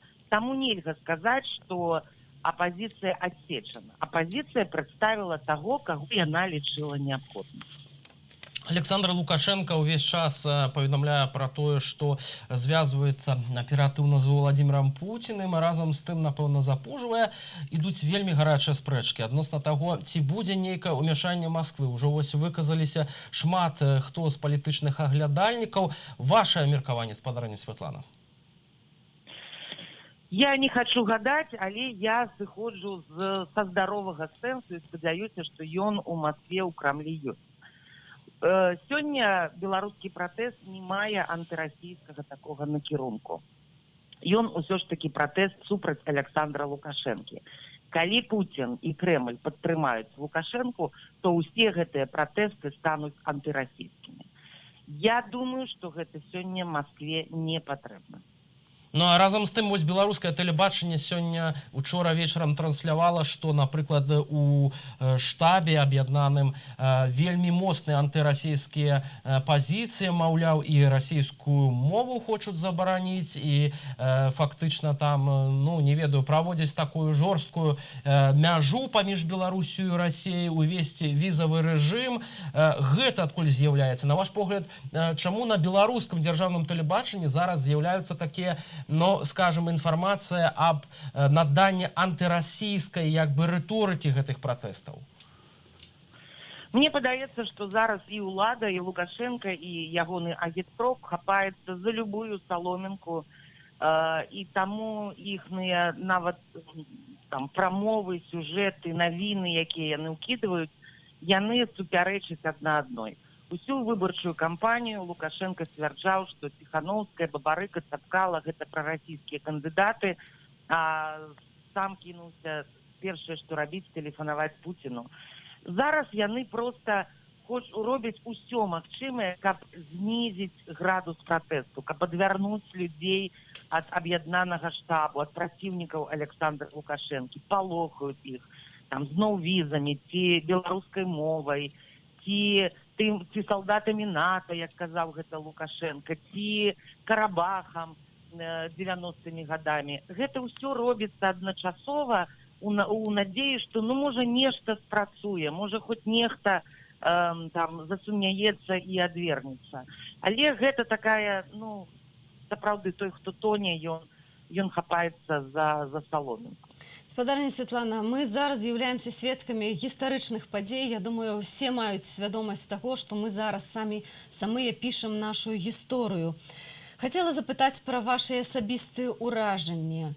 Што з апошніх падзеяў застанецца ў вашай памяці? Можа, нейкія карціны, можа, нейкія эпізоды, ці пачутыя размовы? Вось што на вас выклікала ў вас найбольшае ўражанне і што вы будзеце памятаць з гэтых дзён? Ну, я спадзяюся, мне сёння падаецца, што я буду памятаць усё, якія былі насычаныя і падзеямі, і эмоцыямі дні, што не кожнаму выпадае шчасце такое перажыць. Але маё галоўнае, галоўная выснова, ці эмоцыя моя галоўная, гэта тое, што на гэтых выбарах мы не толькі развіталіся з былым прэзідэнтам. Гэта тое, што на гэтых выбарах мы выбралі свае нацыянальныя сімвалы. Уся выбарчая кампанія, прэтэндэнты ў прэзідэнты, і потым кандыдаты, яны стараліся абыходзіць гэтае пытанне бел-чырвона-белы сцяг ці чырвона-зялёны, лічачы, што грамадства яшчэ не даспела, на гэты конт ёсць спрэчкі, а тое, што спрэчна падчас выбараў лепш лішні раз не падымаць. Але вось усё, што адбывалася падчас выбараў, асабліва пасля выбараў, даказвае, што мы не толькі развіталіся з прэзідэнтам, але мы выбралі сваю нацыянальную сімволіку. Бел-чырвона-белы сцяг – гэта наш сцяг. Вось гэта чырвоная паласа, дубінапіс, як назвалі адну з работ мастакоў, дубінапіс, гэта дубінкі з кроўю па белым. Мы таксама ў гэтую чырвоную паласу ўжо унеслі свой уклад. Таму мы ўжо проста сваімі учынкамі, гэтымі падзеямі мы таксама робім гісторыю. Гэта для мяне самае галоўнае, што сімвалы Беларусі вяртаюцца, а гэта заўсёды вельмі і вельмі важна. Калі на пачатку кампаніі Лукашенко паехаў у Гомель, а за яго картэжам паваліліся ўсе кветкі, тады таксама пісалі, вось сімвал, нешта будзе з гэтай уладай, таму што ніколі такога не было. Вось яна і валіцца. Ну што ж, будзем спадзявацца, што далей падзеі будуць таксама імкліва развівацца. Мы яшчэ пабачым хістанне і развал гэтай сістэмы, якую выбудаваў Александр Лукашенко. Але мы спадзяемся, што спадарня Святлана распавядзе нам, як прайшло першае паседжанне каардынацыйнай рады, бо я думаю, што ўся Беларусь вельмі чакае вынікаў гэтага паседжання. Гэта зараз адна з цэнтральных падзеяў, на якую мы ўсе чакаем. Дзякуй вам, вялікі поспехаў вам. Дзякуй вялікі. Святлана Калінкіна, вядомая журналістка, вядоўца Белсату, была з намі на тэлефоннай сувязі з Менску. Спадарства... Мы пачытаем хіба свежыя навіны, бо зараз прыходзяць вельмі шмат важнай інфармацыі, якую мы не можам абмінуць. Першае, гэта тое, што кіраўніца гарвыканкама Заслаўля падалася ў адстаўку. Гэта сапраўды, хіба першы выпадак, больш пакуль інфармацыі мы не маем. Старшыня гораду альбо раёна падаецца. І гэта знакава, абсалютна. Трэба будзе памятаць і праверыць, даведацца нашмат болей, што там адбылося. А тым часам Александр Лукашенко узнагародзіў сілавікоў медалямі за службу. Колькасць супрацоўнікаў Міністэрства ўнутраных справаў, якія атрымалі ад яго медалі, пералічаная на 25 старонках. Ну вось такія ўзнагароды ад чалавека, які яшчэ спадзяецца ўтрымаць сваю ўладу. Разам з тым, спадарства, мне падказваюць, што сёння акурат да Купалаўскага тэатру мусіў прыехаць міністр культуры Юрый Бондар. Там працуе наша журналістка Діана Радкевіч. Перадаем Діане слова і пабачым, што там адбываецца ўжо зараз у вашай увазе.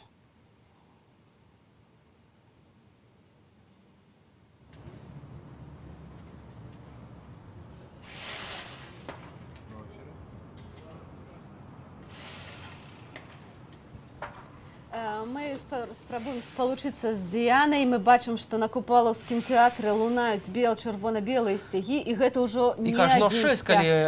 Вітаю, шановныя гледачы. Мы цяпер каля нацыянальнага акадэмічнага тэатру імя Янкі Купалы. Купалаўцы ввогуле вельмі актыўную пазіцыю занялі ў паслявыбарчых днях. супраць гвалту ўжо запісалі некалькі зваротаў. Нават кожную ноч запаляюць вокны у колерах нацыянальнага сцягу Беларусі, бел-чырвона-белага сцягу, вывешваюць сцягі, і акурат вось пра што паведамілі купалаўцы, што пасля таго, як быў вывешаны сцяг, на іх пачаўся ціск. Вынік учора звольнілі Паўла Латушку, дырэктара купалаўскага тэатру.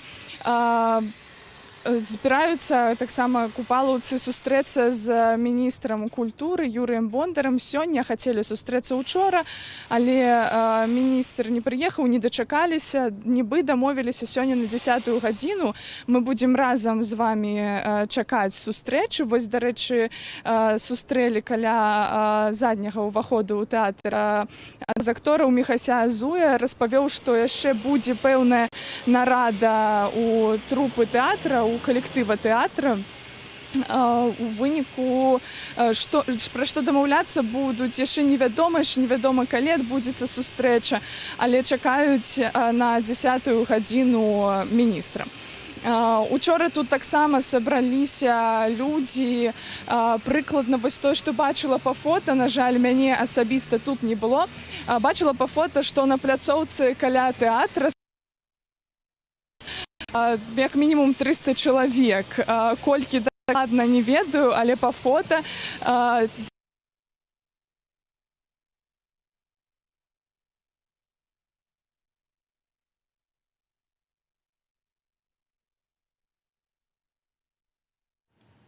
На жаль, завіс у нас сігнал з Діанай Радкевіч з Менску. Разам тым, спадарства, хацеў бы нагадаць, што напярэдадні у горадні прадстаўнікі ўладаў сустракаліся з пратэстоўцамі, якія вылучылі усе тыя патрабаванні, пра якія мы ўжо неаднаразова вам паведамлялі. Гэтая сустрэча цягнулася амаль 2 гадзіны. Дык вось, там прадстаўнікі ўладаў фактычна адмовіліся абмяркоўваць гэтыя патрабаванні. По ясности давайте поглядим, что там отбывалось уже теперь. Есть список требований. Мы его не обсуждаем, мы его не корректируем, мы не ставим сроки там когда-то, давайте, мы не делаем каких-то поблажек, то есть давайте мы так, а вы так. Нет, список 1, 2, 3. Когда люди начали с призывом собираться на площади, на несанкционированное массовое мероприятие, зная о том, что начались конфликты в городе Минске, зная о том, что милиция начала применять специальные средства в Бресте, в Пинске, в Барановичах, когда приходилось там спецназу прибывать чуть ли не на вертолетах и разруливать эти все вопросы и так далее, мы приняли решение о недопущении сбора на несанкционированное мероприятие. Я видел, как его избивали. Кулевич кричал о том, что «Ой, это мой мэр! Ой, это мой мэр!» Сейчас я говорю. Пожалуйста, позвоните, это мой мэр. Вы знаете, как его избивали во дворе? Я сейчас говорю. Я вас не перебивал. Вы руками не размахиваете. Вы знаете, как он звал? Туда выйдите. Мы сидим здесь. Как ему было больно, как его избивали во дворе. Мы здесь сидим те Я люди, это слышал. которые сдерживают вам толпу. Мы можем уйти в сторону и разбирайтесь. Мы уйдем. Я к вам пришел по первому требованию. Перамаслам были высунуты комплексные патрабаванні. Мы падтрымліваем патрабаванні ў Менску, прызнанне незаконнымі, неадпаведнымі закону выборы, которые отбылись 9 жніўня, адстаўкі прэзідэнта, адстаўкі сілавых органаў, адстаўкі Цэнтральнай выбарчай камісіі. Таксама высунули шэраг патрабаванняў тут у горадзе, якія павінны былі бы быць выкананымі мясцовай адміністрацыяй. Гэтыя патрабаванні павінны былі забяспечыць свабоду мірных сходаў, доступ распаўсюд інфармацыі, бяспеку грамадзянаў, а таксама абараніць ад пераследу тых людзей на заводах, которые долучаются до страйков. Они попытались это заболтать, выслушав начальника милиции, начал рассказывать про нарушения всевозможные, как делалось, как баррикады строились, все остальное. Вы прекрасно понимаете, не было конструктивного разговора. Все. Какие можно вести здесь разговоры? Были поставлены конкретные требования. Что касается требований, которые не относятся к компетенции органов местной власти, мы отправим все ваши обращения, все ваши посылы правительству, президенту и Центральной избирательной комиссии.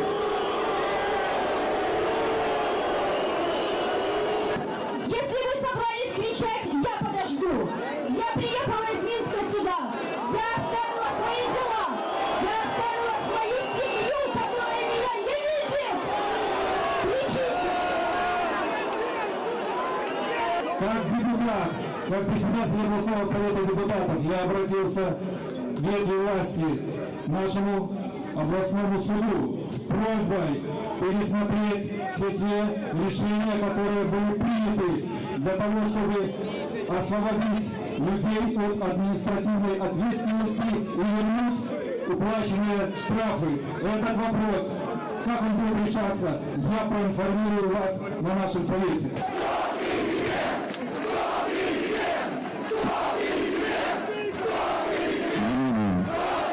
Я ваш вопрос, позвольте, задам. Не против? Текущие выборы сфальсифицированы или нет?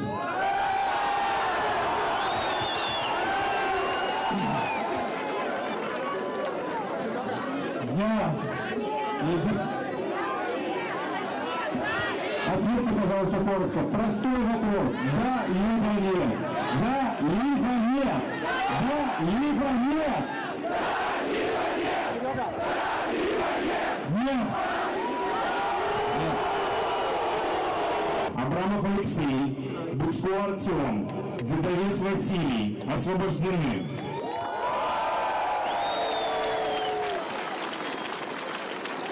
Цик, Риша, заведено уголовное дело. Однако, начальник управления внутренних дел Гродненского облсполкома обещает, что завтра утром будет решен вопрос о прекращении данных уголовных дел.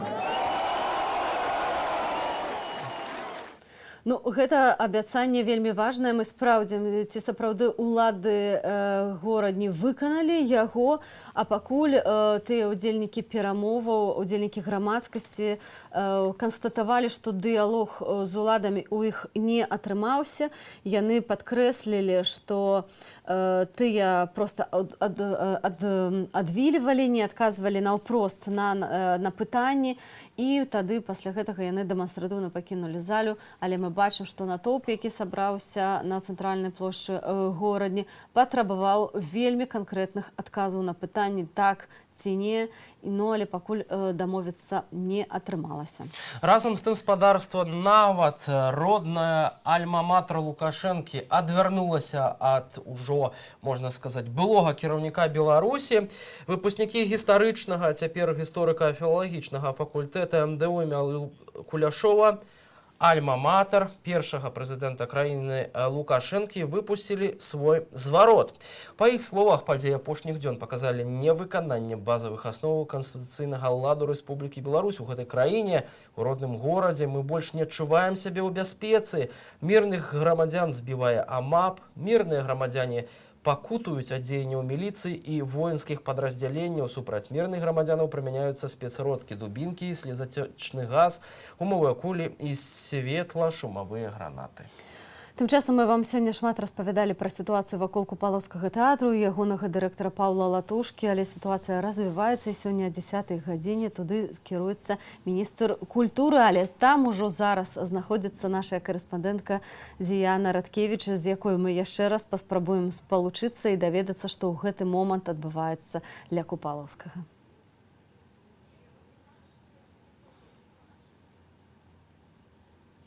Діана, мы спадзяемся, што ўсё ж такі спалучэнне нам зараз дадуць з рэжысёркі і нам атрымаецца з табой паразмаўляць. Белы сцяг на сцены свайго тэатру і не мець за гэта ніякіх пакаранняў. Таксама, вось, напэўна, ўжо бачылі спадарства фота плакату, які вісіць на сцяне Купалаўскага тэатра, са словамі падтрымкі завадчан, то бок купалаўцы падтрымліваюць таксама страйкі заводаў. Сёння мы тут, сёння мы працягваем сачыць за тым, як будзе Купалаўскі тэатр зараз вырашаць праблемы, якія з'явіліся.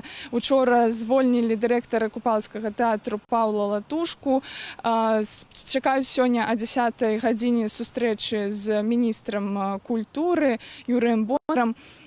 Учора таксама чакалі сустрэчы, ён не прыйшоў, а вось яшчэ адна цікавая падзея з учорашняга дня, што купалаўцы вырашылі ў падтрымку Паўла Латушкі звольніцца. здаецца, нават амаль усім калектывам, калі не ўсім калектывам, ці будзе ўвогуле працягваць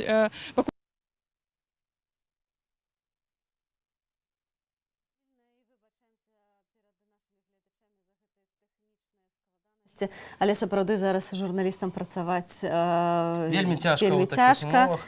І мы робім усё магчымае, каб вось такіх вам... рэжымных аб'ектаў, як Валадарка, як сеза нумар 1 на Валадарцы, а таксама на Крэсціна.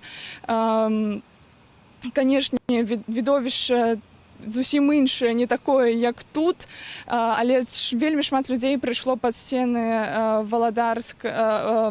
сеза нумар 1 на Валадарскага. Гэта больш за 3000 людзей, якія пачалі рухацца ад плошчы Незалежнасці да сеза. І все гэтыя людзі крычалі лозунгі, крычалі «выпускай», спадзяваліся на тое, каб палітвязняў і папросту затрыманых людзей, затрыманых на акцыях пратэстаў выпусцілі з сеза нумар 1. Гэтага дасягнуць не атрымалася. Таксама, што цікава, там такімі намагаліся быць мадэратарамі 3 святары, мадэратарамі паміж праваахоўчымі органамі і людзьмі, якія прыйшлі да сценаў. Яны не пускалі людзей унутр. Нават распавядалі нам, што некаторыя людзі грукаліся ў дзверы сеза нумар 1, але вось супакойвалі святары людзей. Тыя ж святары таксама пазней накіраваліся на Крэсціна. Мы таксама там побывали.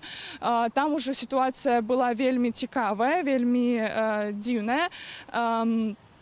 Каля Крэсціна валанцёры не пускалі людзей, пратэстоўцаў да сценаў сеза. Каля Крэсціна нават перагарадзілі людзям шлях да лагеру валанцёрскага, не пускалі ў лагер. Пратэстоўцы вельмі хацелі падтрымаць зняволеных, хацелі дамагчыся іх вызвалення. Але валанцёры і святары таксама падтрымлівалі гэтую ідэю, не пускалі людзей. Чаму? Таму што баяліся, што з-за таго, што людзі каля сценаў будуць мацней крычаць, але вось унутры вязніцы таксама будуць больш катаваць з-за вось гэтых крыкаў звонку. Таксама бачыла паведамленні ў соцсетках ад людзей, якія сядзелі на Валадарскага, сядзелі на Крэсціна, што калі чуліся нейкія моцныя крыкі на вуліцы, то іх мацней білі. Наколькі гэтаму верыць, таксама трэба паставіць пытанне, наколькі можна гэтаму верыць, бо гэта соцсеткі, гэта нейкія меркаванні людзей. Гэта нейкія меркаванні людзей. Таксама вось у выніку не пусцілі людзей, людзі разышліся, але спадзяюцца яшчэ прыходзіць і надалей, неяк падтрымаць зняволеных. Ці атрымаецца ў выніку неяк дагрукацца да сумлення праваахоўчых органаў, гэта таксама пытанне. Давайце вернемся да Купалаўскага, ўсё ж такі знаходзімся мы тут і паглядзім, колькі ўжо сабралося людзей каля цэнтральнага ўваходу. Таму што пры нас пакуль што людзей мала было. Гэта реально 2-3 чалавекі, якія ці праходзілі міма, паздымалі тэатр, ці людзі, якія ішлі з плакатам. Пакуль што паглядзім, колькі там ужо ёсць. Вось таксама, што мы паспелі паразмаўляць з Міхасём Зуем, аднім з акторам Купалаўскага. Мы бачым, што все ж таки праз тэхнічныя праблемы мы не можам заставацца на сувязі з Дыянай Радкевіч, але і так дзякуем за ўсе тыя расповеды. Напэўна, яшчэ сёння ў нашых жывых эфірах мы будзем вяртацца да сітуацыі будуць каля Купалаўскага абмяркоўваць тэатру. планы і будзем Чому, сачыць Діана? за сітуацыяй, пакуль што паціхоньку людзі збіраюцца, на 10-ю гадзіну чакаюць. Все ж таки няма пакуль Діаны. Маем таксама аператыўную інфармацыю. Сергей Дылеўскі, лідар страйку на МТЗ, заклікае падтрымаць рабочых, прыйсці аб 11 ці хоць аб 12 на прахадную, сказаць у эфіры. Можна таксама журналістам розных выданняў падысці. Я думаю, спадарства нашы калегі з Тутбаю, з Радыё Свабоду, з іншых незалежных медыяў будуць сачыць за сённяшнімі падзеямі, за сённяшнім страйкам. Разам з тым, старшыня Віцебскага аблвыканкама Мікалай Шарснёў паведаміў парталу Тутбай, што пераліку галасоў не будзе, таму што ўжо няма бюлетэняў і пратаколаў галасаванняў. Дзе яны тады, пытанне? Дзе гэтыя дакументы? Чаму яны зніклі? Куды яны зніклі? Гэта ўжо зусім іншае пытанне. Тым часам мы маем на сувязі, каго мы маем зараз, нам нагадаюць спадарства. Крышачку яшчэ б хацеў вам замежнай рэакцыі. Вот стала вядома, што прэм'ер Польшы Матэуш Маравецкі паразмаўляў па тэлефоне з кандыдаткай на прэзідэнцтва Святланай Ціханаўскай. Ён заявіў, што сёння 40 гадоў пасля гданьскага пагаднення гэтая салідарнасць зноў нам патрэбная. Запэўніў, што беларусы маюць поўнае падтрыманне Польшы як у сваім імкненні да свабоды айчыны, так і штодзённым жыцці ў Польшы. Мы, спадарства, у сваю чаргу, вельмі дзякуем Польшы за гэтае падтрыманне, як і Літве, іншым краінам, якія прагнуць бачыць Беларусь свабоднай і вольнай ад Александра Лукашенка. А мы маем на сувязі Сергея Дылеўскага, пра якога толькі што распавядаў Віталь. Гэта працаўнік МТЗ, які агучваў патрабаванні да кіраўніцтва завода і уладаў. І маем магчымасць зараз з ім паразмаўляць. Сергей, добрай раніцай. Ці чуеце нас? Добрай раніцы. Спадар Сергей, вы прапанавалі сёння прыйсці падтрымаць вось вас, пратэстоўцаў, якія страйкуюць на заводзе. На што разлічваеце, як праходзіць сённяшняя раніца у вас? Если можно, я буду по-русски. С меня белорусский язык 26 лет методично вырезали из подпорка. Вот, так что заранее извиняюсь.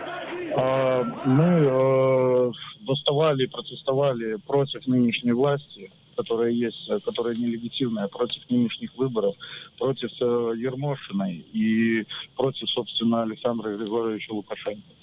Вот. Выражали свои требования, вот, в пятницу и в понедельник бастовали. Вот, на данный момент у нас ситуация такая, что до нас донесли, что наша забастовка по нашей конституции современной, которая есть сейчас, и по нашему современному законодательству, которое действует на Беларуси на данный момент, она незаконна. Вот. И если руководство закрыло глаза на наш протест в пятницу и в понедельник, то на сегодняшний день людям, которые протестуют, будут применяться дисциплинарные меры. Про что ідзе гаворка? Якія дисциплинарные меры? Что это значит? Лишение премии, выговоры, вплоть до увольнения. Аднак ці людзі будуць весціся вось на гэткі шантаж з боку кіраўніцтва? Честно говоря, я не могу говорить за всех людей.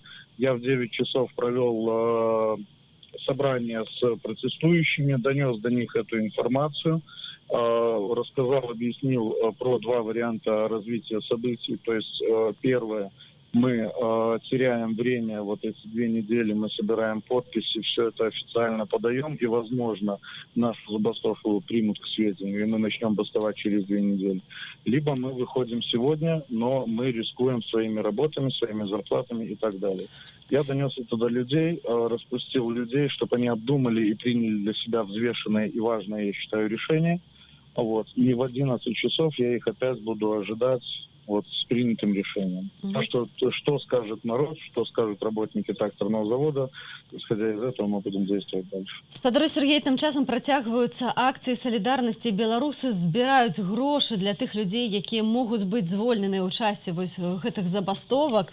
І мы ведаем, што на апошнюю хвіліну сабралі $700 000 менавіта для тых людзей, якіх могуць звольніць. Таму можаце пераказаць, што вы маеце падтрымку падтрымку. Вы бастуеце не адныя, і ніякая ўлада хіба не можа сказаць, што ваша забастоўка незаконная. Таксама еўрапейскі звяз, ведаем, што вырашыў падтрымаць тых страйкоўцаў, якіх могуць звольніць альбо не выплаціць ім заробкаў. Ці ведаюць працаўнікі МТЗ вось пра такую магчымасць развязання гэтай праблемы? Да, знают об этом. Многие люди об этом знают, но опять же разделился завод на два лагеря. Одни говорят, что вот именно из-за этого, что все у нас куплено, что нам всем платят, что мы проплаченные люди, те, кто бастует.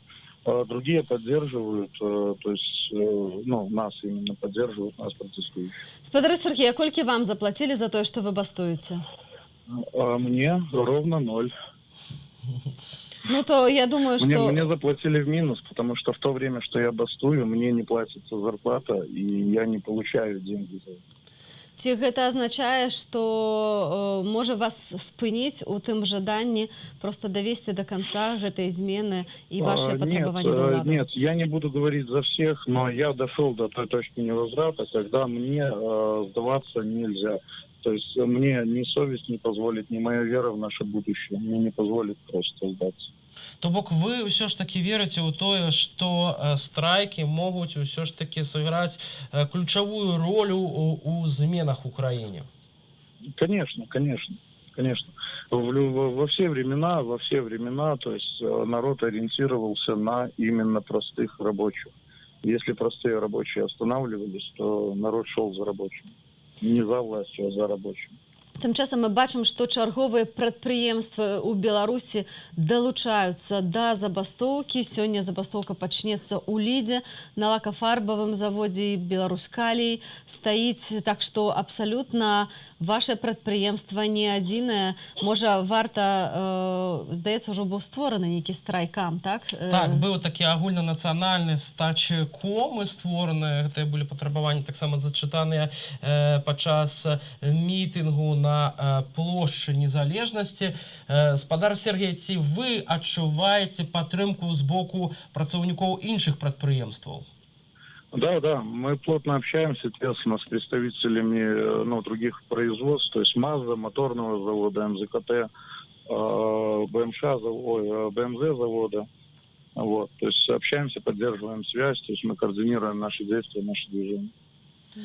Дзякуй вам вялікі за вашу пазіцыю, за тое, што распавялі ў нашым эфіры гэтыя падрабязнасці. Сергей Дылеўскі, працаўнік МТЗ, які акурат і агучыў патрабаванні да кіраўніцтва заводу і ўладаў, быў з намі на тэлефоннай сувязі з Менску. І таксама мы з задавальненнем бы даведаліся, чым скончыцца ваша сустрэча аб 11-й, які будзе далейшы лёс забастоўкі на вашым прадпрыемстве. Дзякуй вялікі за размову.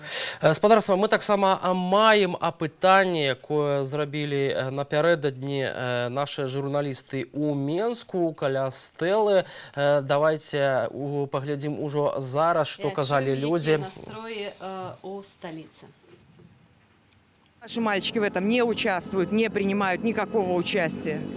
Но мне стыдно за милицию. Честно, не ожидала, вообще не ожидала увидеть такое скопление людей. Аж мурашки по коже. Гордость за Беларусь. Такая гордость. Просто молодцы. Ждем перемен. Должно что-то произойти, что поможет, в принципе, переломать ситуацию. Все. Испугаться вряд ли, но попросить могут. Скорее всего, что не только народ, но и люди такие же, как он, при власти. Потому что дальше ситуация будет накаляться, и, в принципе, народ настроен решительно. Я вполне предполагал, что столько будет, участвую активно, уже где-то полгода, изучаю всю эту ситуацию, понимаю, что происходит, почему так происходит. То есть, понятно, что эта ситуация должна найти была выход. Но это произошло, то есть слом происходил в головах людей, постепенно система ломалась в головах, люди понимали, что есть там добро, что есть правда, что есть истина, такие, скажем, ценности, которые базовые, общечеловеческие. Нават мой сын у Сеулі учора так само стоял у пікеті. Як мне не выйти. И я так само со своим народом, со своими белорусами. Я за перемогу, я за победу. И я супраць катаванняў. І мне баліць маё сэрца за тых дзяцей, за тых людзей, якія былі збітыя, якія загінулі. Жыве Беларусь! Гаспадарства, гэта было апытанне каля стэлы горад-герой Менск. Разам з тым паведамляюць, што нумар камсамольскай праўды ў Беларусі сённяшні не выйшаў, бо ў доме друку зламалася, увага, цытата, машына. Рэдакцыя тэрмінова шукае іншую друкарню, а камсамольская праўда ў Беларусі выйшла з навіной на вокладцы пра нядзельны марш за свабоду, які стаў самай масавай акцыяй за ўсю гісторыю незалежнай Беларусі. Дарэчы, з газетаў «Прэс-бол» таксама падтрымаў пратэстоўцаў, і сённяшняя вокладка ўжо з'явілася, і там мы бачылі фотаздымак велізарны амаль на ўсю старонку і подпісы, хто там ідзе ў такой вялікай грамадзе. Так што спартовыя аглядальнікі таксама падтрымоўваюць перамены ў нашай краіне. Почитаю крыху СМС-паведамлення ад вас. Напрыклад, вы пішаце нам, што беларусы самыя рэкордныя ў свеце. Па гнуснасці гэта Лукашенко і па высакароднасці гэта ўвесь народ. А таксама ёсць такое меркаванне, што нашыя гледачы удзячны Александру Рыгоровичу, які за некалькі дзён так аб'яднаў нацыю, зрабіў з насельніцтва беларусаў тое, чаго апазіцыі не атрымоўвалася зрабіць за 20 гадоў. Ну, розныя меркаванні вы нам дасылаеце. Вось, у нядзелю ў Берасці на плошчы ў касцёле званілі званы падчас акцыі і выхадзілі з балонікамі. Піша нам Сяржук. Пішуць нам і па-ангельску. Чаму вы проста не арыштуеце Лукашэнку? Ну, хіба што гэтыя людзі не вельмі абазнаныя ў сітуацыі. Гэта пытанне да сілавікоў. Але з заклікам таму, каб мы заставаліся моцнымі і не паддаваліся. Ну, паддавацца, не паддавацца на правакацыі ўладаў і на іхныя ўгаворы вось акурат такі заклікаюць і працаўнікі страйка, у тым ліку Сергей Дэлеўскі, з якім мы размаўлялі, працаўнік МТЗ, пра гэта кажуць таксама у аб'яднаным штабе Святланы Ціхановскай, таму што, ну, сапраўды, Александр Лукашенко зараз пераследуе дзве мэты. Гэта як мага хутчэй больш выцягнуць часу, каб гэтыя пратэсты фактычна выдахліся, а па-другое, магчыма, прыдумаць яшчэ нейкі іншы крок, каб спыніць вот гэтую хвалю непадпарадкавання, гэтую хвалю непрызнання яго прэзідэнтам Беларусі. Тым часам наш час эфіру скончваецца, ранішніх эфіру скончваецца. Увечары з вами сустрэнуцца нашыя калегі і працягнуць інфармаваць вас пра тое, што адбываецца ў Беларусі, у свеце вакол Беларусі. Так што будзем ведаць усё самае апошняе. А мы хочам вам падзякаваць за тое, што вы увесь гэты ранак правялі разам з Белсатам, з нашым ранішнім выданнем. Гэта мой калега Віталь Бабін. І Аліна Коўшык. Заставайцеся з Белсатам і беражыце сябе.